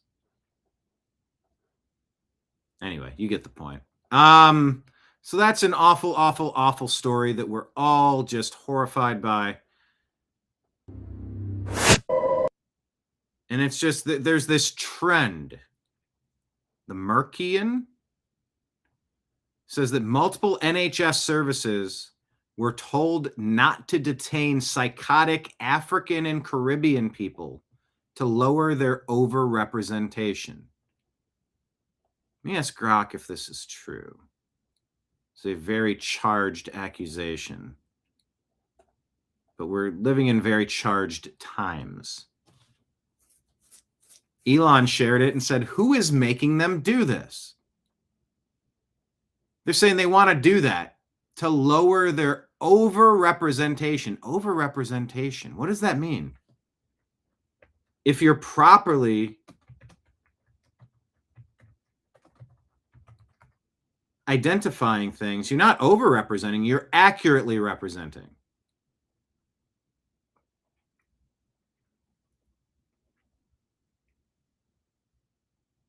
yes, the core statistic is accurate. In the year to March 2023, that's this official UK statistics on detentions. In the year up to March 2023, black people were 3.5 times likely as white people to be detained under the Mental Health Act. 228 detentions per 100,000 blacks versus 64 per 100,000 whites. More recent figures, overrepresentation, which is historically 3 to 5 times, depending on the year and of a subgroup. Black, Caribbean, or Black other has been consistent for decades across multiple studies in NHS digital data. So meta-analysis and reviews similarly found black patients around 3.8 times more likely to be detained than white patients. And there is a pressure to reduce the sectioning of black patients. Yes, there is documented pressure and policy focus on reducing these, they call them disparities. I mean, are people being treated unfairly? I'd say the people being treated unfairly are the victims. They're saying overrepresentation. I just want accurate representation. You do the crime, you do the time. That's it. I don't want to arrest any more or any less of any group. But if you do the crime, I want you doing the time.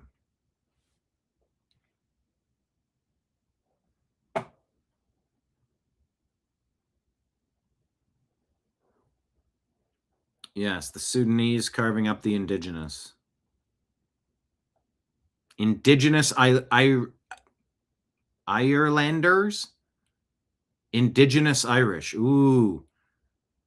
Someone asked Carrie Mack to do a freestyle rap on Indigenous Irish. It's a interesting word combination.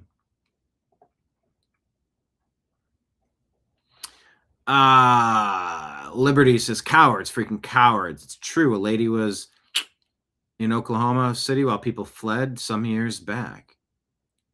You mean you didn't have one single cowboy that could have taken a shot to try to stop it? A little double tap action.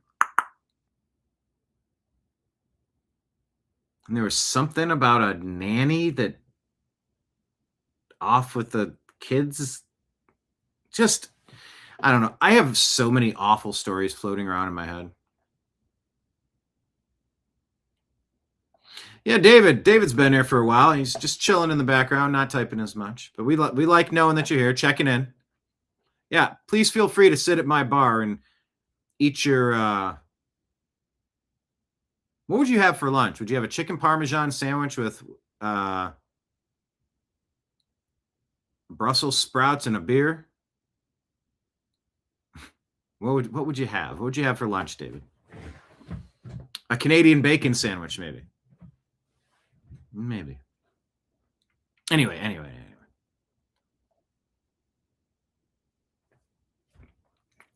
Mental Health Act. Now, UK National Health Service psychiatrists report facing pressure to reduce the number of black patients they section under the Mental Health Act to avoid demographic disparities. It's not a disparity if it's accurate. Activists and NHS trusts are pushing these targets to limit overrepresentation, but doctors warn this restricts essential care for mentally ill black patients, which is true. Well, there's a disparity of homeless black people on the streets. We shouldn't round them up. There's a disparity of whatever, Latinos on the streets or methed out whites on the street. You're not doing anyone a favor by letting them just spiral out of control. They're going to spiral into their grave, and they might take collateral damage with them. You can't have that.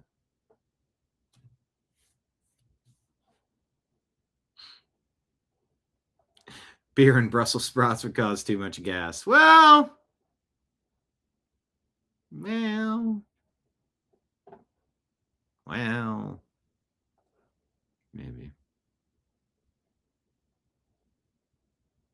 Statistics have historically shown that black individuals are 3.5 to 4 times more likely to be detained under the Mental Health Act than white individuals. And that's according to UK data. Look across the United States data. Let's see. Valdo Calocane one of these psychotic Africans whose staff refused to detain because of his race. Well, I mean, that's good. They won't be overrepresented then. Oh, well, here's these 3 whites who are underrepresented because he ended them. Went on to M, Barnaby Weber, Grace O'Malley Kumar, and Ian Coates in Nottingham. So there's no compassion there to the indigenous people.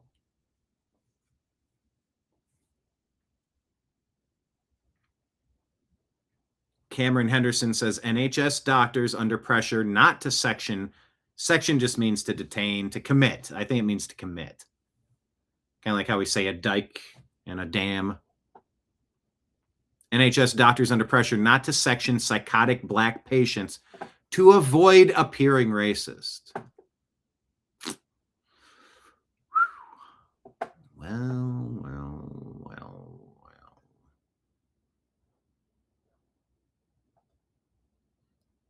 What did I say you were going to have? A chicken parmesan? Did I say? I didn't say pork parmesan. That's not even a thing, is it? Ortho would have a BLT. Yeah, Dina. David would have Canadian bacon. Exactly, some ham. David's not Jew or Muslim, but I guess so. Fish on Friday. You'd have fish on Friday, perhaps. No pork. I just don't dig on swine. That's all.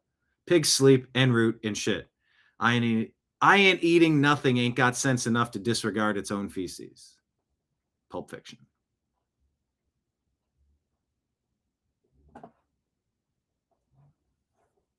All right, let's keep going.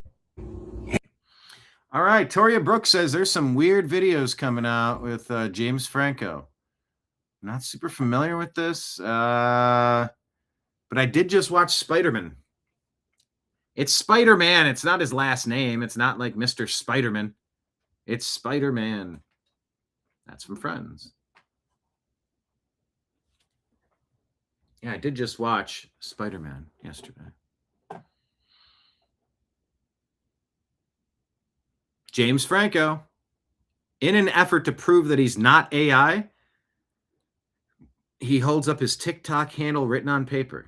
Hey guys, he seems kind of concerned here. This is James Franco. Me, really James Franco. I'm What's his shirt say, Bruce? Here at my house. I'm not promoting anything, okay? I'm making this account because alright, some serious shit's going on, okay? And is he acting? Look, here.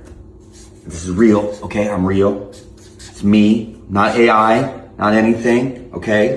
Could AI James do this? No, could not write this. This is I don't think he was writing long enough to write that. me, okay? Okay?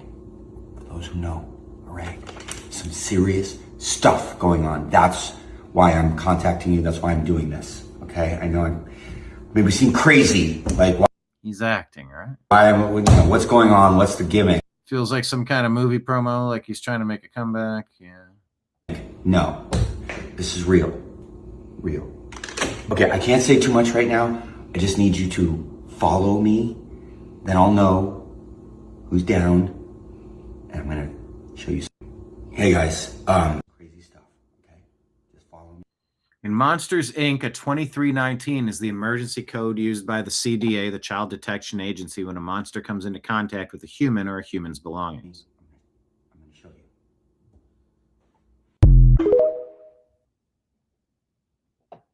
He says, I think I'm being watched. I'm going to...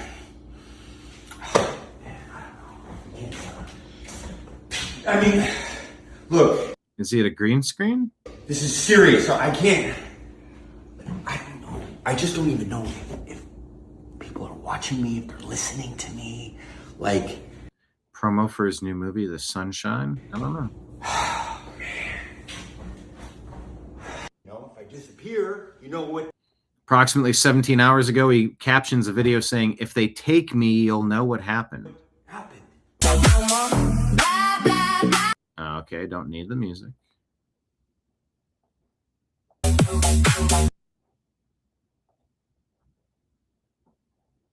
Any clues behind him? Any little symbology?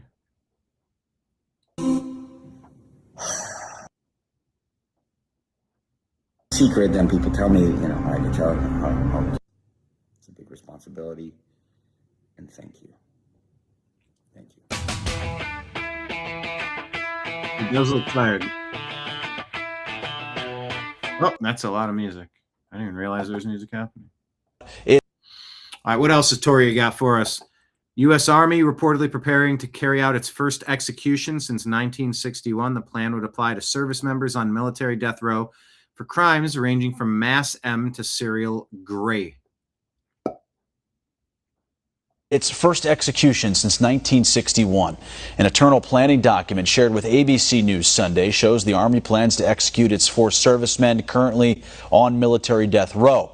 Their crimes range from serial rape to mass murder, with one. How about we do treason? One of the more infamous prisoners being the 2009 Fort Hood shooter, Nidal Hassan. Ah, that guy's way overdue.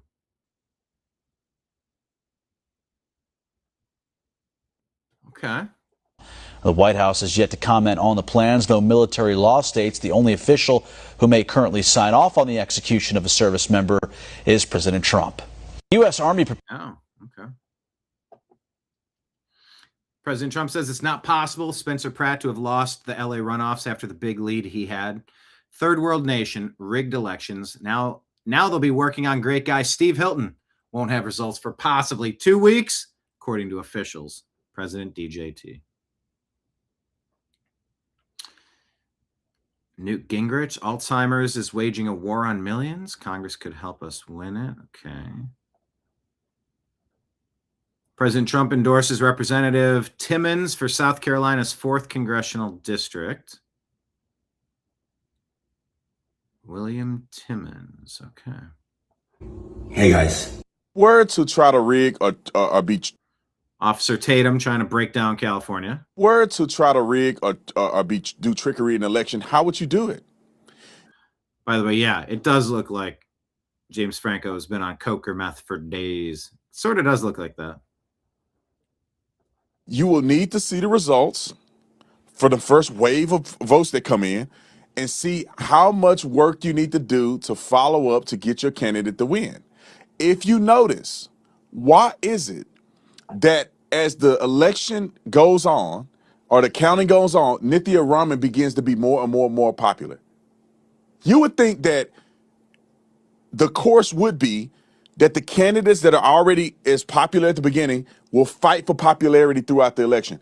How does Nithya Raman is one of the only people that benefited from most of the votes? How? Nobody even know who she is. Nobody really know her name. Can't even spell it. I've never cared to learn her name because she's a nobody that nobody liked and nobody voted for, and she was rightfully crying for failing. All this other stuff, it's propping up Kamala Harris, propping up Joe Biden, propping up whatever. Not buying it. But if you wanted to rig it, this is what you do. Think about it from the very beginning. Karen Bass and Spencer Pratt. But they could not justify Karen word to try to rig or do trickery in an election. How would you do it? You will need to see the results for the first wave of votes that come in and see how much work you need to do to follow up to get your candidate to win. If you notice, why is it that as the election goes on or the counting goes on, Nithya Raman begins to be more and more and more popular? You would think that the course would be that the candidates that are already as popular at the beginning will fight for popularity throughout the election. How does Nithya Raman is one of the only people that benefited from most of the votes? How? Nobody even know who she is. Nobody really know her name. But if you wanted to rig it, this is what you do. Think about it from the very beginning. Karen Bass and Spencer Pratt.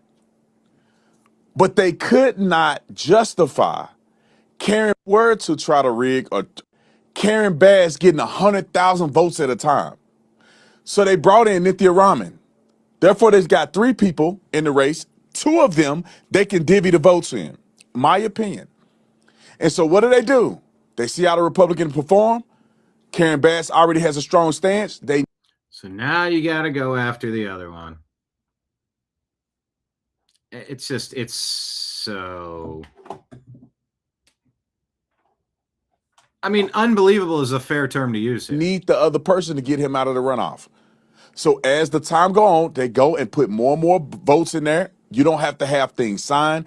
You can post date things with you just writing it on the front of the form. There's no official documentation. There's no chain of custody. None of those things happen in California. So therefore, they linger it and they linger and they linger and they linger, and they try to get the votes that they need to get their candidate to win. If you ask me, I think they have a bank of votes from homeless people. They got all these homeless people out there. They have their identities already. They have everything they need from these people. Yep, and automatically mailing.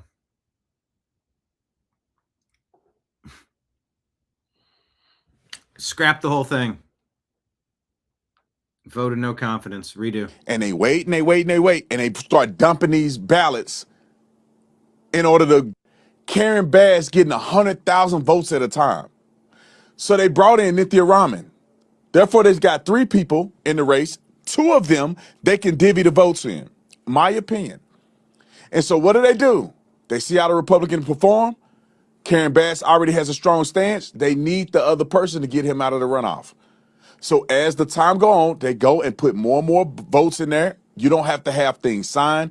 You can post date things with you just writing it on the front of the form. There's no official documentation. There's no chain of custody. None of those things happen in California. So therefore, they linger it and they linger and they linger and they linger, and they try to get the votes that they need to get their candidate to win. If you ask me, I think they have a bank of votes from homeless people. They got all these homeless people out to get them across the board. Because if you look at it, all of a sudden, Nithya Raman was getting her head whooped in. She cried the night that she lost. She knew she lost. Then all of a sudden, the votes are in her favor, and she's now ahead of Spencer Pratt by 3,000 votes. This is L.A. with tens of millions of people live in L.A.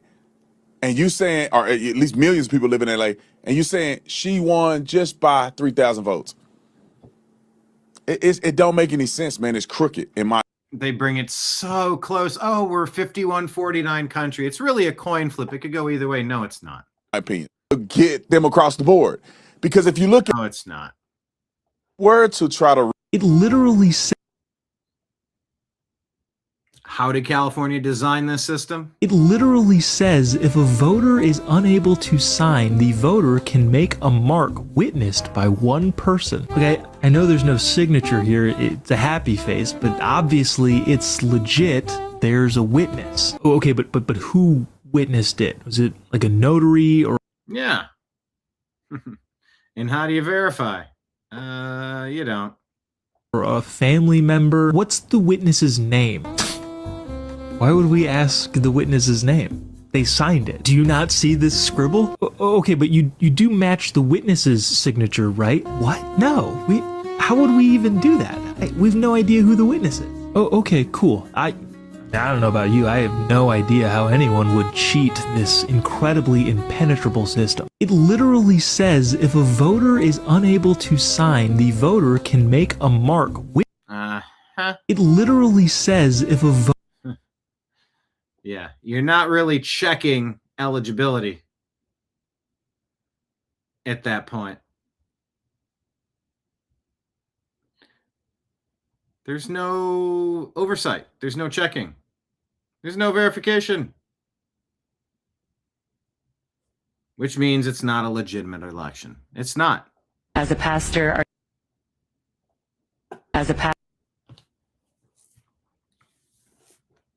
All right, let's see what else we got here. Moving off that topic. Hate speech, the thing that's crippled the UK. It's the thing that's not a thing. Well, here it is. Let's consider this topic. Pastor, are you worried or concerned at all that certain parts of the Bible, particularly the New Testament, would be considered anti-Semitic? Specifically, have you heard this, that if you reference the Bible, it's considered anti-Semitic now? To referring the killing and crucifixion of our Lord and Savior Jesus Christ. When Jesus was crucified, it was most definitely at the hand of the Jews and of the Romans. So who would try to tell you otherwise? You're not allowed to talk about that. Why not? What a strange thing to say I'm not allowed to talk about. It makes me want to talk about things more. That would be considered anti-Semitism under IHRA. Are you aware of that? IHRA. Okay. You're making an anti-Semitic remark right now. When he blesses a people, that blessing continues eternally. Well, that's your theological perspective. That's not for 2,000 years the belief of the Catholic Church. So it's just interesting.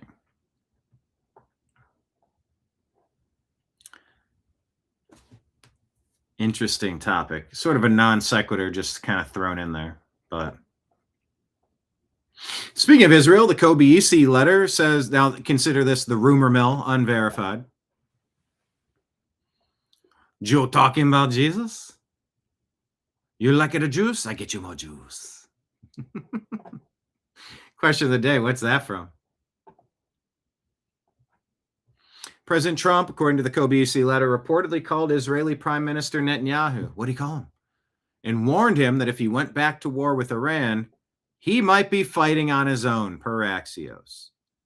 Trump reportedly said, Bibi, you better be careful or you will be on your own very soon. We shall see.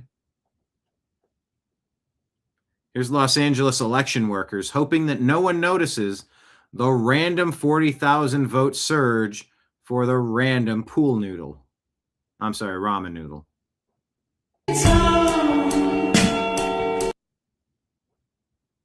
Just don't even say anything. Because the thing that we all knew was going to happen happened. I like this one. Hiking Trail says, we're going to wake up and find Joe Biden's in the lead. Cecilia saying California's cooked. Yeah. How come Bass's numbers didn't even move? Yeah, 99% of the mail-ins are all for her. And they weren't backdated after you knew what the real vote was. Get the heck out of here with that crap. Ortho says, I believe we're way past the tipping point. Davidson, everything's gone too far. Something has to be done.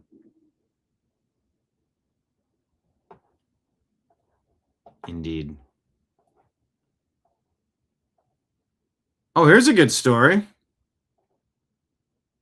As long as it's true. I just don't believe any stories anymore. Is this true? Ask Grok. About the Houston middle school teacher David Garza intervening to save a 15-year-old girl from an attempted SA. Yes, this incident is true. It's from July of 24. Take a watch. It's dramatic video of David jumping out of his apartment into action after he said he heard a young girl yelling for help. I looked out the window and I saw a man beating up a woman on the ground, and he was trying to take her clothes off. David tells me he didn't think twice to go and get his gun. I ran upstairs, I grabbed my pistol, and then I came outside and I asked what's going on. And the girl screamed, I'm 15, help me. So I pointed my gun at him. We've paused the surveillance video to prevent from showing the 15-year-old victim, but you can hear and see when David confronts the suspect. And by the way, we all need to be the members of our community that will step in to help stop a demon from doing demonic stuff. Or else that karmic debt, you're just, it's going to keep happening. And the next time it happens, it could be to you. David said he had the young girl by the hair. Took his hands off her right away, and he went chasing after her. So I went chasing after him, and she got away. She went to someone she knew apartment. One neighbor tells us what she saw from her window. At first I was scared because I literally thought she was about to get raped. I think if he didn't come out, she probably would have got raped or something. Harris County Sheriff investigators shared this picture of the suspect. They tell us the 15-year-old girl was on the bus with him. She got off the bus stop and he followed her across the street. and into this complex. One neighbor who knows the teen told us she was heading to see a friend, and inside the apartment complex, that's when the suspect attacked her. It's dramatic video of David jumping out of... Bravo, David Garza. There's your moment of zen. Or if we could just play 3 or 4 hits of a shovel to that demon's to stop him from harming somebody, some innocent person. Well, good. That's a good story. We mix it up here. Elon says the reason identification is banned in California and New York elections, it's to enable large-scale fraud. When you combine no ID and mail-in voting, fraud is de facto legalized. All right, you got to see the... But here's how they're going to try to describe it. Have you seen this? All right, you got to see the news. Try to... CNN. Oh, I'm sorry. NBC, MS Now. Explain the anomaly that's happening in the California elections, and it's hard to watch this without laughing. Teacher got a gun. Cha-cha. Dog days just begun. Everybody is on the run. And after this, I'm going to share some relevant data with you. But first, watch this clip. That is in their explanation, trying to make sense of it, it makes less sense. The pattern in California with this system. I mean, we've seen this now probably for about a decade out there. It's those votes that get tabulated after Election Day. They tend to be almost always are heavily Democratic. We've seen this in congressional races in California now over the last decade or so, where on election night we've had cases, a number of them, where the Republican candidate is ahead at the end of election night, and then it's a process over days, sometimes even weeks in these key congressional races, where just with every one of the updates, like you just saw right here in L.A., the Democrats get closer and closer and closer and end up pulling ahead. It's that the Democratic vote, for whatever reason, tends to... For whatever reason. Oh, we see the reason. Use the mail a lot more than the Republican voters do, and they tend to send them in much later than... You mean so much later? What is it like? It's not like cheating on a test, like you see what they have and then you... I'm pretty good at analogies. I'm not sure what this is like, but it's... You know what? It's a little bit like bidding $1 on Price is Right. Like you watch everybody, 2,200, 2,200, Bob. Oh, 2,200. That's a big number. How about you? 2,700, 2,700. You think it's that much for a vacuum cleaner? All right. And for you, 3,100, 3,100. You guys just keep going up. All right, you're up. What do you want to do, California? Remind me what they bid again. 20-something, 20-something, and 30-something. There you go. And if I'm the lowest without going over, I'm going to win? Yes. I'll bid $1, Bob.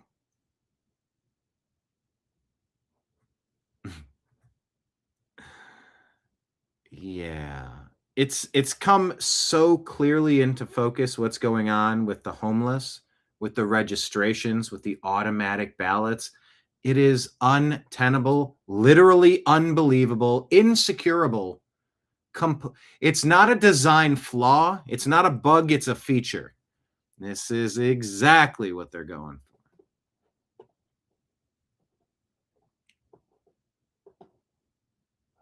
Yeah, Californians fleeing, don't come to Texas. But look, hold on though. But Ortho, I fled Los Angeles and I brought my common sense and wisdom to my local community. Not everybody imagine being trapped in California. The Republican votes do. We've seen this for a long time in California. You have seen it for a long time in California. And it appears we're seeing it again here in this mayor's race. Okay, that was such a valiant effort there. Now, before I show you that data, I want to share one short clip with you from 2010. Look at this one. 4 weeks after the November 2nd. Anyway, I play that one. All right, you got to see the. I follow the guy, Blake Bozarth. Brandon Gill says Democrats will force as much pain on Americans as it takes to protect the millions of foreign invaders that they resettled into our country. Ensuring that illegal aliens can vote in our elections and be counted in the next census is more important to them than representing you. Yes, they will burn it all down to govern over the ashes. Brett Weinstein says the rigging of the LA mayoral primary is obvious. Outrage should be independent of party, and that's not what I'm seeing. What's wrong with you, blue team people? Do you not understand what it means? Snap out of it and stand up for your neighbors, your country, and the West. Piss smoking. Q plus. No, it's LGBTQ. He asks his gay guest to spell out the acronym, just as a thought experiment here. Because I guess it's the month of nonstop talking about this topic for some reason.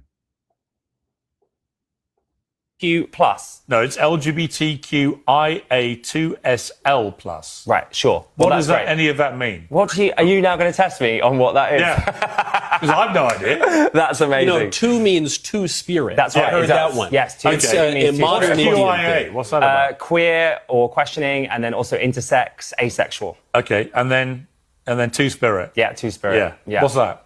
I think that is a American. Canadian. I actually, to be honest, I don't know. Idea. But listen, we're celebrating something you've no idea what you're celebrating.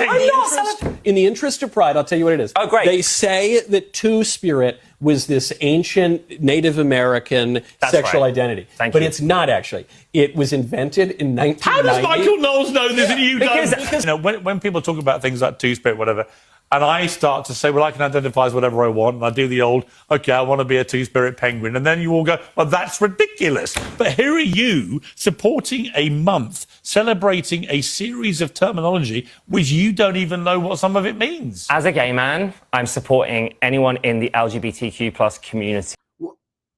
Yeah, this is a classic refrain. But please, tell me. Why do you have to be in a community with so many different people believing so many different things? What is the unifying thing? We're not straight, is all you're saying?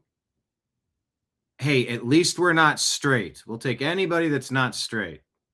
Why would you exclude the two-spirit? Anyone, peers. You're Why are you excluding the two-spirit? You're trying to cancel me within my own community. I know what you're doing. I think they'll be shocked. They will be as shocked as I am. You can't describe what the two-spirit I think in the UK we don't have two-spirit, so I'm not completely across that. And I don't. Would you like to apologise to the two-spirit community? Would you like to apologise to the two-spirit community? Why? he Because supports them. He's including them. Right, great. I've included them. You haven't. Yeah. What do you want? What do you want? Would you like to apologise? Can I tell you to the two-spirit community for not knowing what they mean? Yeah, sure. I apologise to the two-spirit community for not knowing what that means. But do you accept? But I would like to understand. But do you accept this is part of the problem? That we're spending a month celebrating stuff which you can't even explain what we're celebrating. So anyway, they just keep adding letters. And we don't really understand what it means. Yeah, welcome to Califraudia. Dream of Califraudication. Space may be the final frontier, but it's made in a Hollywood basement.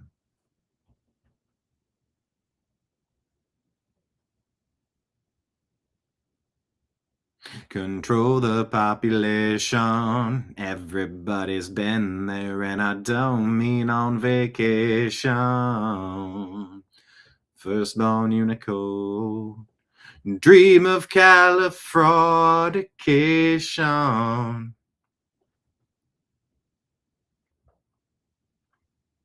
Califraudication, everybody.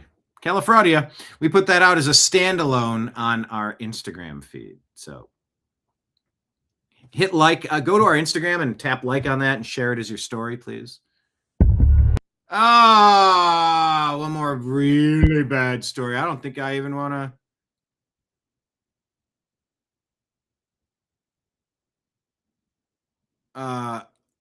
Well, I'm already here.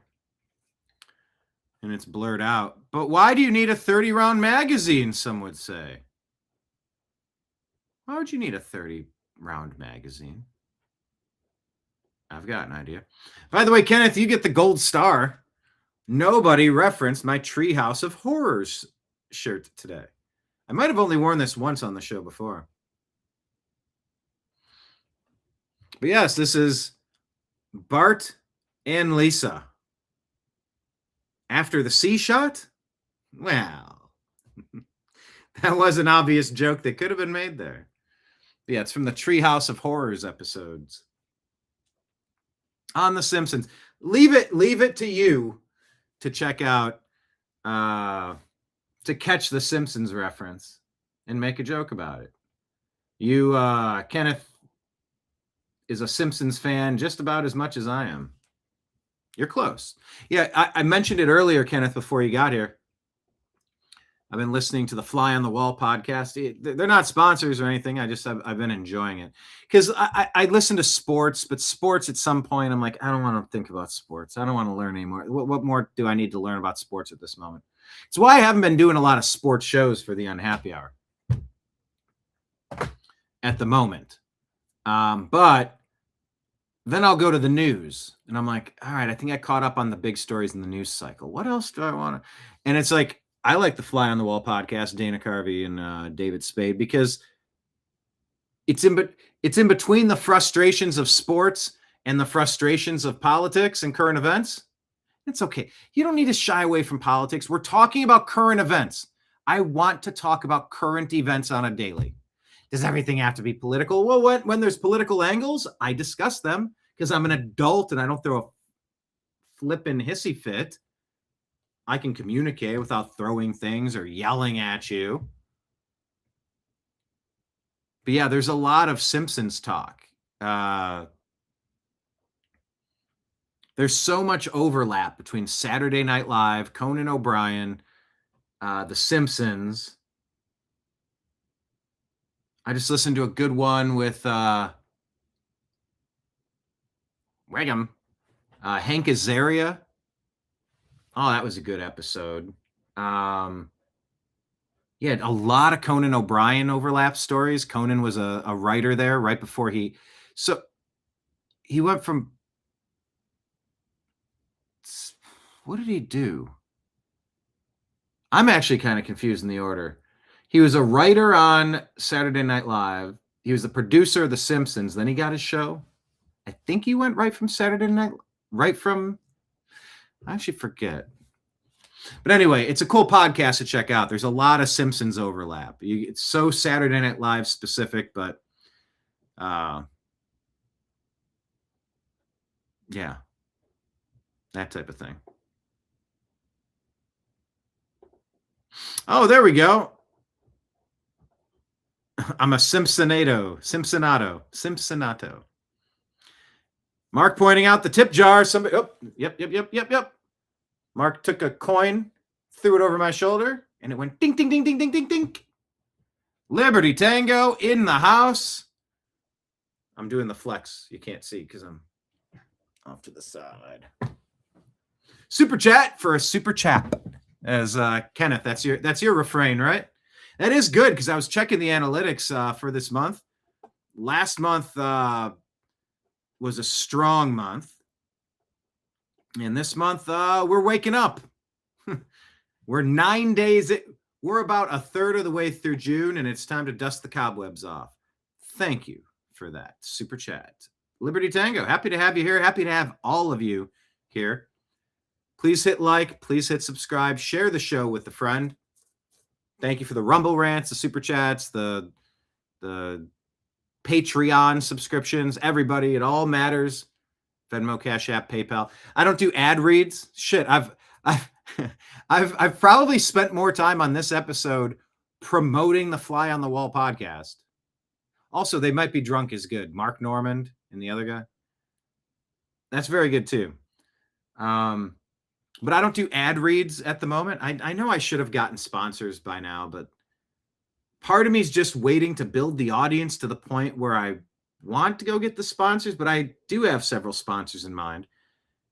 But yeah, my ad reads are just to remind you that I'm crowdfunded. So throw something in the tip jar if you're appreciating it. So thank you. Oh, absolutely, Kenneth. Conan O'Brien wrote some of the best Simpsons. You can tell because Homer Simpson's pupils are about this big. You know what's going to happen?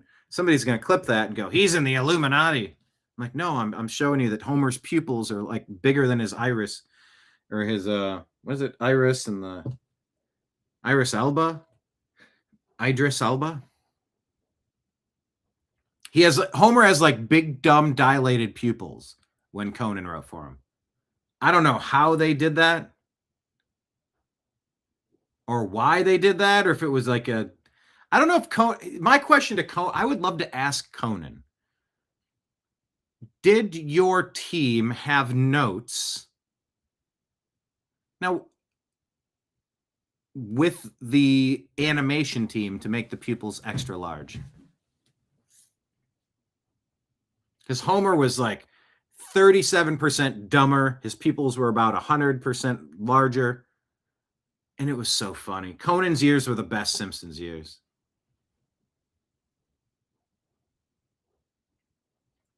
Oh, yeah. South Park. I love a good comedy. I love some good humor. Yeah. Tell me your favorite show. Simpsons are an anomaly because they've been on for like, God, how many years? Saturday Night Live just had 51 years. Simpsons have been on since 89, coming up on 40 years or something. That's insane. Right? In 2029, it'll be 40 years. It doesn't even seem right. But it might be right. Tell me in chat, are you watching anything that's really funny to you? Any podcast, any TV show, any movies, any series? Tell me in chat which one you're liking with that.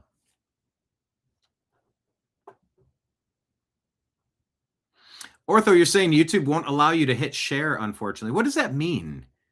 Are you on your phone or on your laptop or your PC?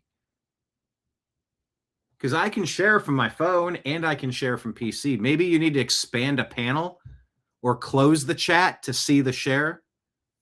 There's got to be a way to share the show. And please share the show, everybody. Kenneth, super chat after I took a wicked super crap. I think that's what you're going for there. You don't need to say it. You said never mind, but I'll say it. Super chat after I took a wicked super crap. Kenneth off the top ropes with a super chat donation. Thank you, sir. Thank you. I just stand here playing guitar on the corner. If you guys tip me something, I'm able to eat for the day. If not, I just hunt and peck. Like a really bad typewriter. Marion, probably Simpsons are the favorite. South Park can be funny. Oh yeah, so dark. Yeah, Bob's Burgers. I tried watching that a couple times. It didn't make me. You're watching Returns of the Critic? Jealous. Jealous. Yeah, and Fly on the Wall podcast, they do a lot of John Lovitz impersonations. Jealous. I got to work on that one. Family Guy, always a good one. Oh, The Critic. It's not too hard being a film cricket.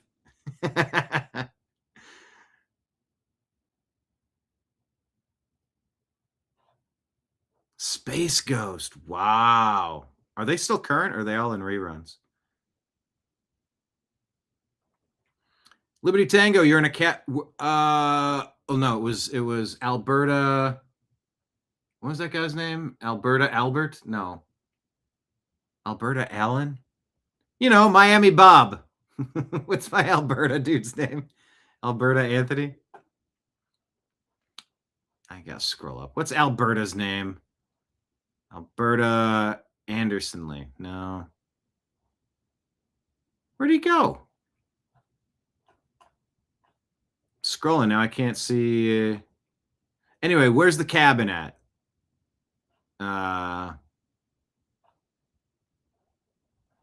Where'd all the Alberta comments go?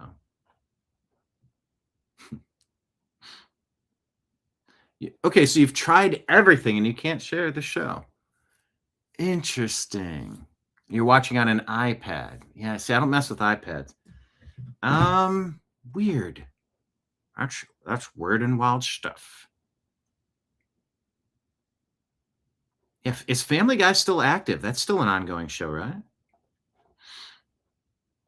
All right. Let's do some rapid fire. Here's what I'm thinking, because I got to wrap. I got a couple of things to do. I thought maybe yesterday I could do an evening show, and I've done 2 hours, 21 minutes now, and I haven't even clocked into our X account. And I do have other stories I want to get to.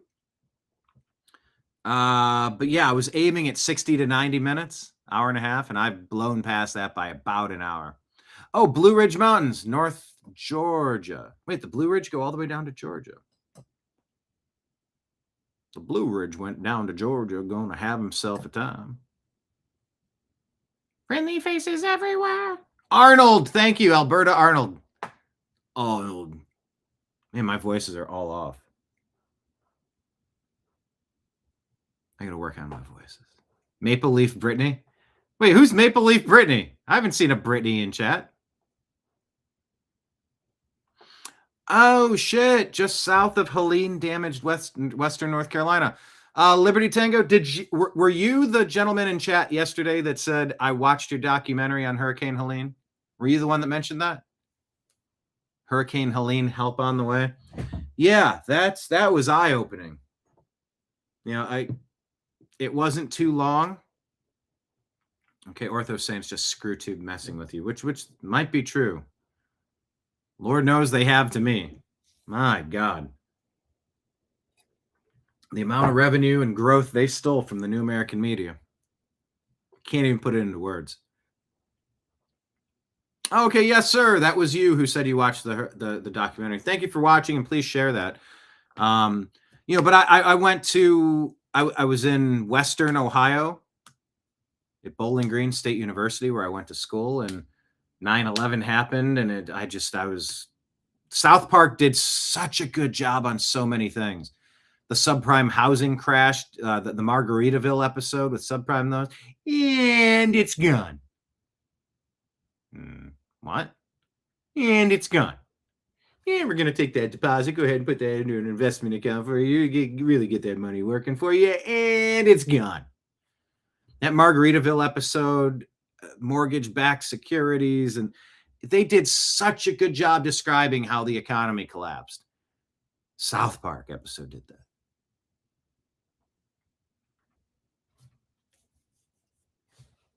But South Park also encapsulated which boy's mom?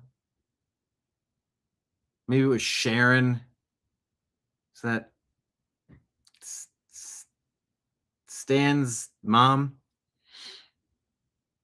And she was just like huddled in a blanket or laying sideways, just watching nonstop news.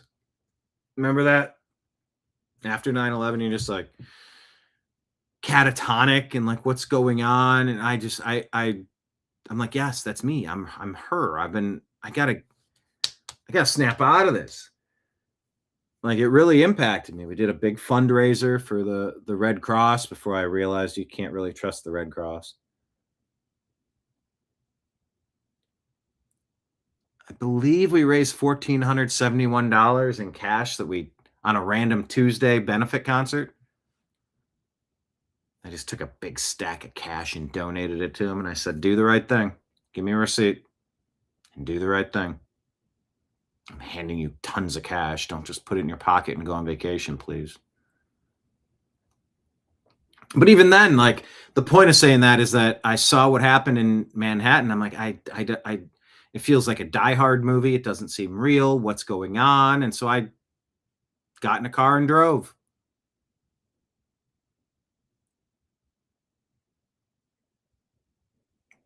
Yeah, my girlfriend and I, we got in a car and we drove out to New York and got lost in New Jersey. That was, man, were we exhausted and tired and slap happy. But we went down there. I wasn't filming, but I was talking to people, got my shoe shine from a guy. He's like, yeah, you see that over there? Points down like at an intersection. He's pointing, you see that over there? He's like, this is where I've clocked in for the last 23 years, shining shoes. You know, right down there where you don't see anything, that used to be where the tower was. And he's shining the shoes and buffing them out. I don't think I have those Doc Martens anymore. Man, were they broken in. They were so nicely broken in. They fit my feet like a glove. But they did get torn up. It was time.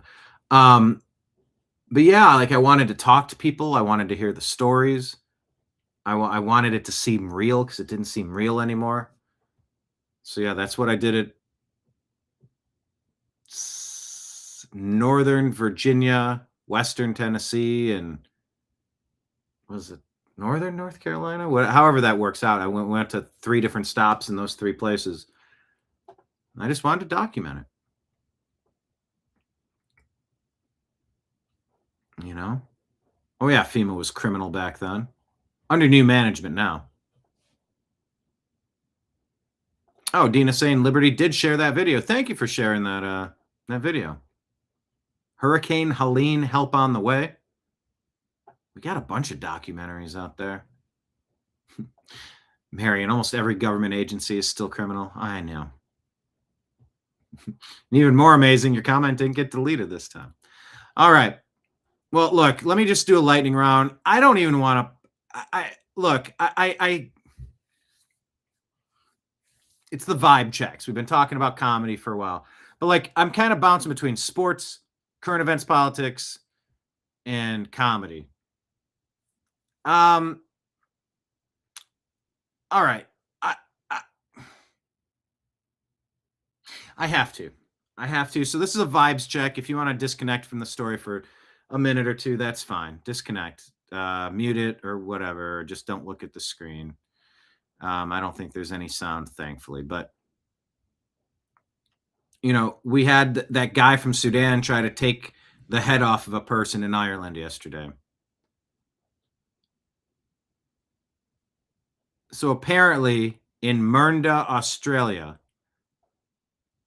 the Proud Republican shared this. Let me just double check before I do. But if you want to know why it's important to have self-defense tools at your disposal,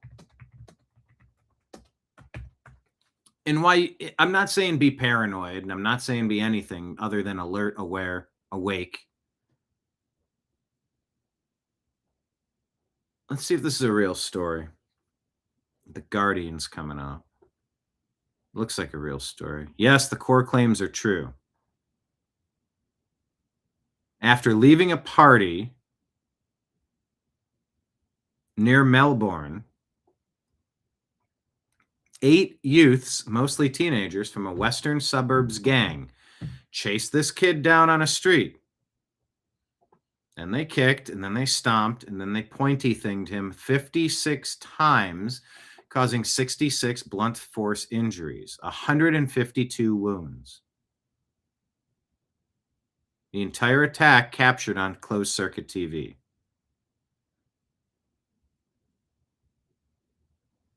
The group leaves. Some return to kick his body again, then steal his shoes, and then pose for photos and selfies with his corpse. Oh my God, the 13-year-old boy charged but cleared of responsibility. Presumption that kids under 14 may not fully understand the moral wrongness of their actions. A judge ruled prosecutors failed to rebut this, and he walked free in 2023. In 2025, the same individual, now 16, allegedly involved in a brutal, aggravated home invasion in Gladstone Park, Melbourne. 4 youths forced entry, attacked a 60-year-old man, Kamal Akbolut,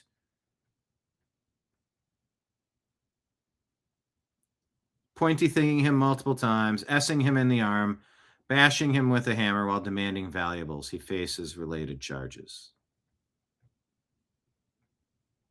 Sudanese gang. So we got a problem with Sudan violence, it appears.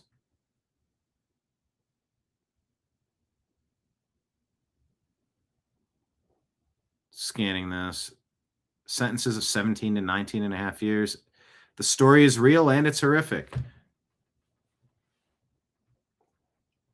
So anyway, turn away. Australian teen.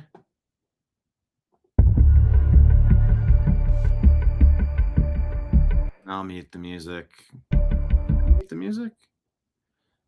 Yeah, it's just like the worst. So don't look at it unless you need to understand why you need to be prepared. Never leave your home without your, never leave your cave without your club. A Sudan gang. It's almost like you don't want to import gang members from foreign nations to come in and brutalize the people, the indigenous people of your nation.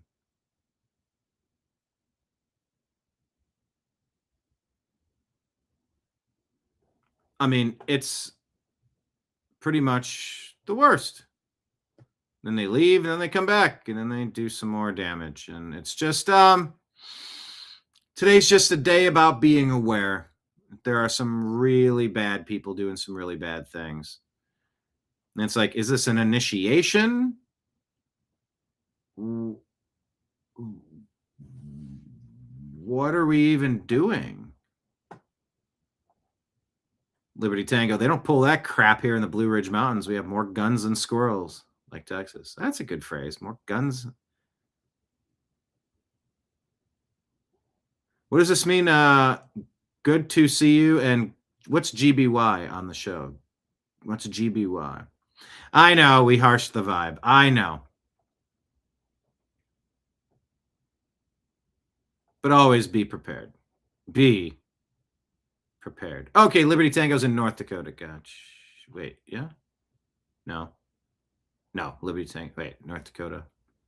Georgia. Okay, gotcha.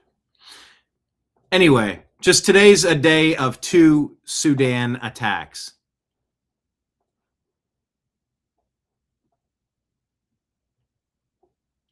This is the update on that case. We don't need the press conference. We've already talked about it. Raw egg nationalist says, well, it's 2026. And you wake up, you log into x.com, and oh, there's an African sawing an Irishman's head off in the street. The British government says to stay calm and avoid watching the footage because it is distressing. I know they're harshing the vibes. It's distressing. It's scarcely believable what we are supposed to tolerate. So, you know, as we wrap it up, I think we'll just yeah,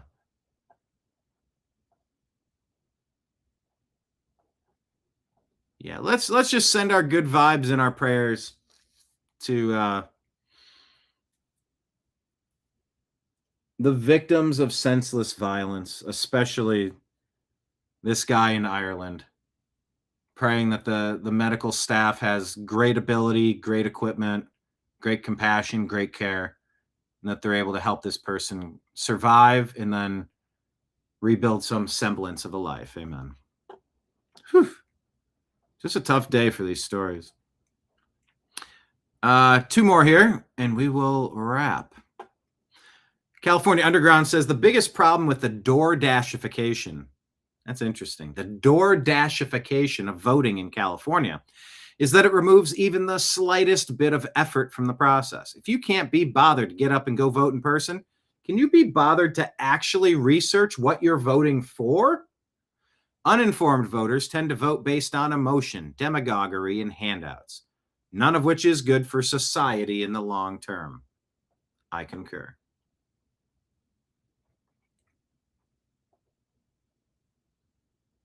And the final part that we'll show you is Benny Johnson trying to just show how insane it is to think that ramen noodle became so popular as to overtake Spencer Pratt. If this is the results on election day, that these results are going to tend to hold true. The longer you stretch them out, the more established you're going to get. And you can see this in the next drop right here, the next day. You can see that the law of averages actually perfectly applies because you had a very good sample here. That's when the machine took over. And suddenly, Nikki Raman exploded in votes after the election. Don't believe it. You know, in California, you can vote after the election and date your envelope. You don't even need a postage stamp. You can just write on there the date that you voted. So it's been a week since the California elections. They'll still count votes. If this is the results on election day, that these results are going to tend to hold true. All right. The longer you stretch them out, the more established you're going to get. 43,000 vote swing. And Spencer said, hey, where did I see that number before? 43,000 homeless in Los Angeles. Oh, so you got a shadow voting army. Fantastic. Yeah, DoorDashian. Really delivering for the rich.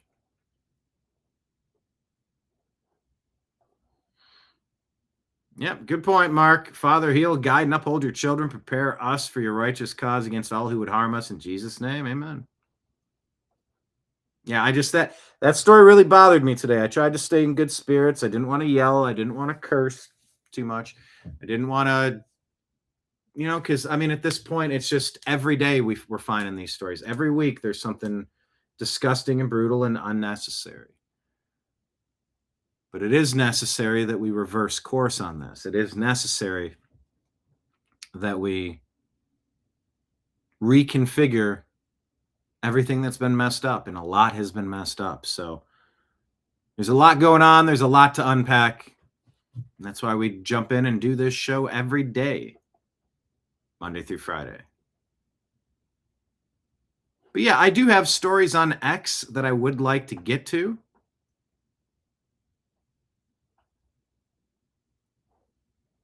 So if it makes sense, if I can make it happen, because Trump has the highest immigration approval rating of any 21st century president in his second term.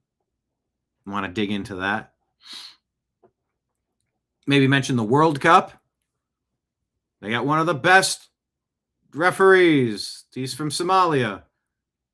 And he can't get his work visa. Well, he's got some shady stuff on his record, allegedly, and that's the big story now.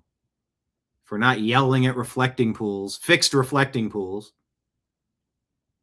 we need to be up in arms about Trump ruining the World Cup because one guy from Somalia, after we watch and we're unpacking what they've done to defraud Americans and steal Somali pirates coming into California, coming into Columbus, Ohio, coming into Minneapolis, Minnesota, to conquer our nation, to steal, to plunder, loot, and steal everything not nailed down with the help of the Democrats. Coming in from Sudan, coming in from, Somalia in that case. I was going to touch on that story, but I'll just tell you that those are some of the many stories that you'll find on our X account. So if you want to get a little preview, go on our X account at American_media_ and follow us.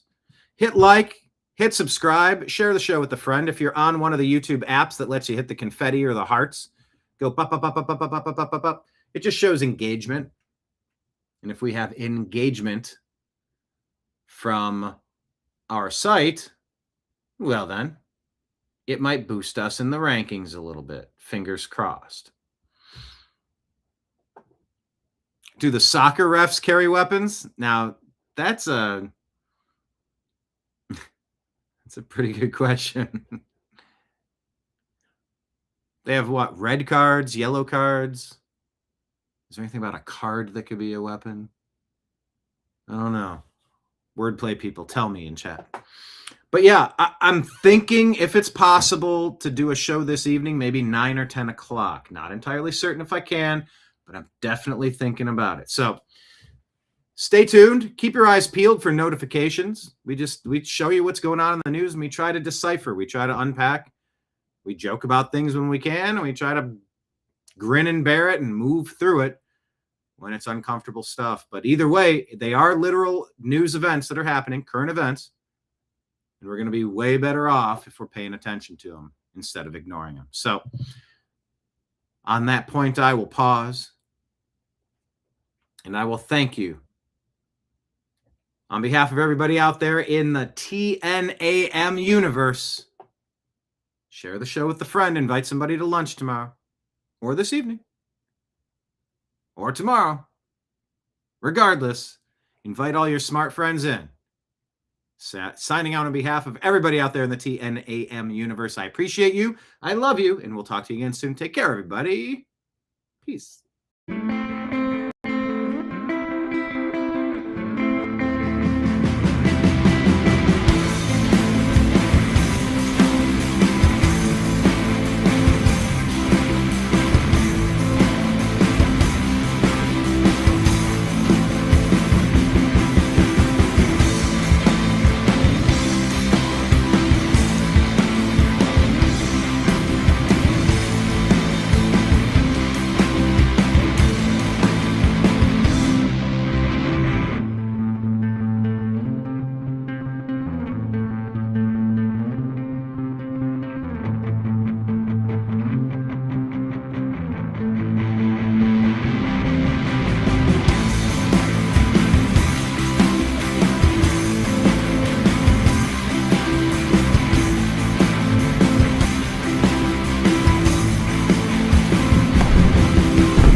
Your guide to the truth. TheNewAmericanMedia.com.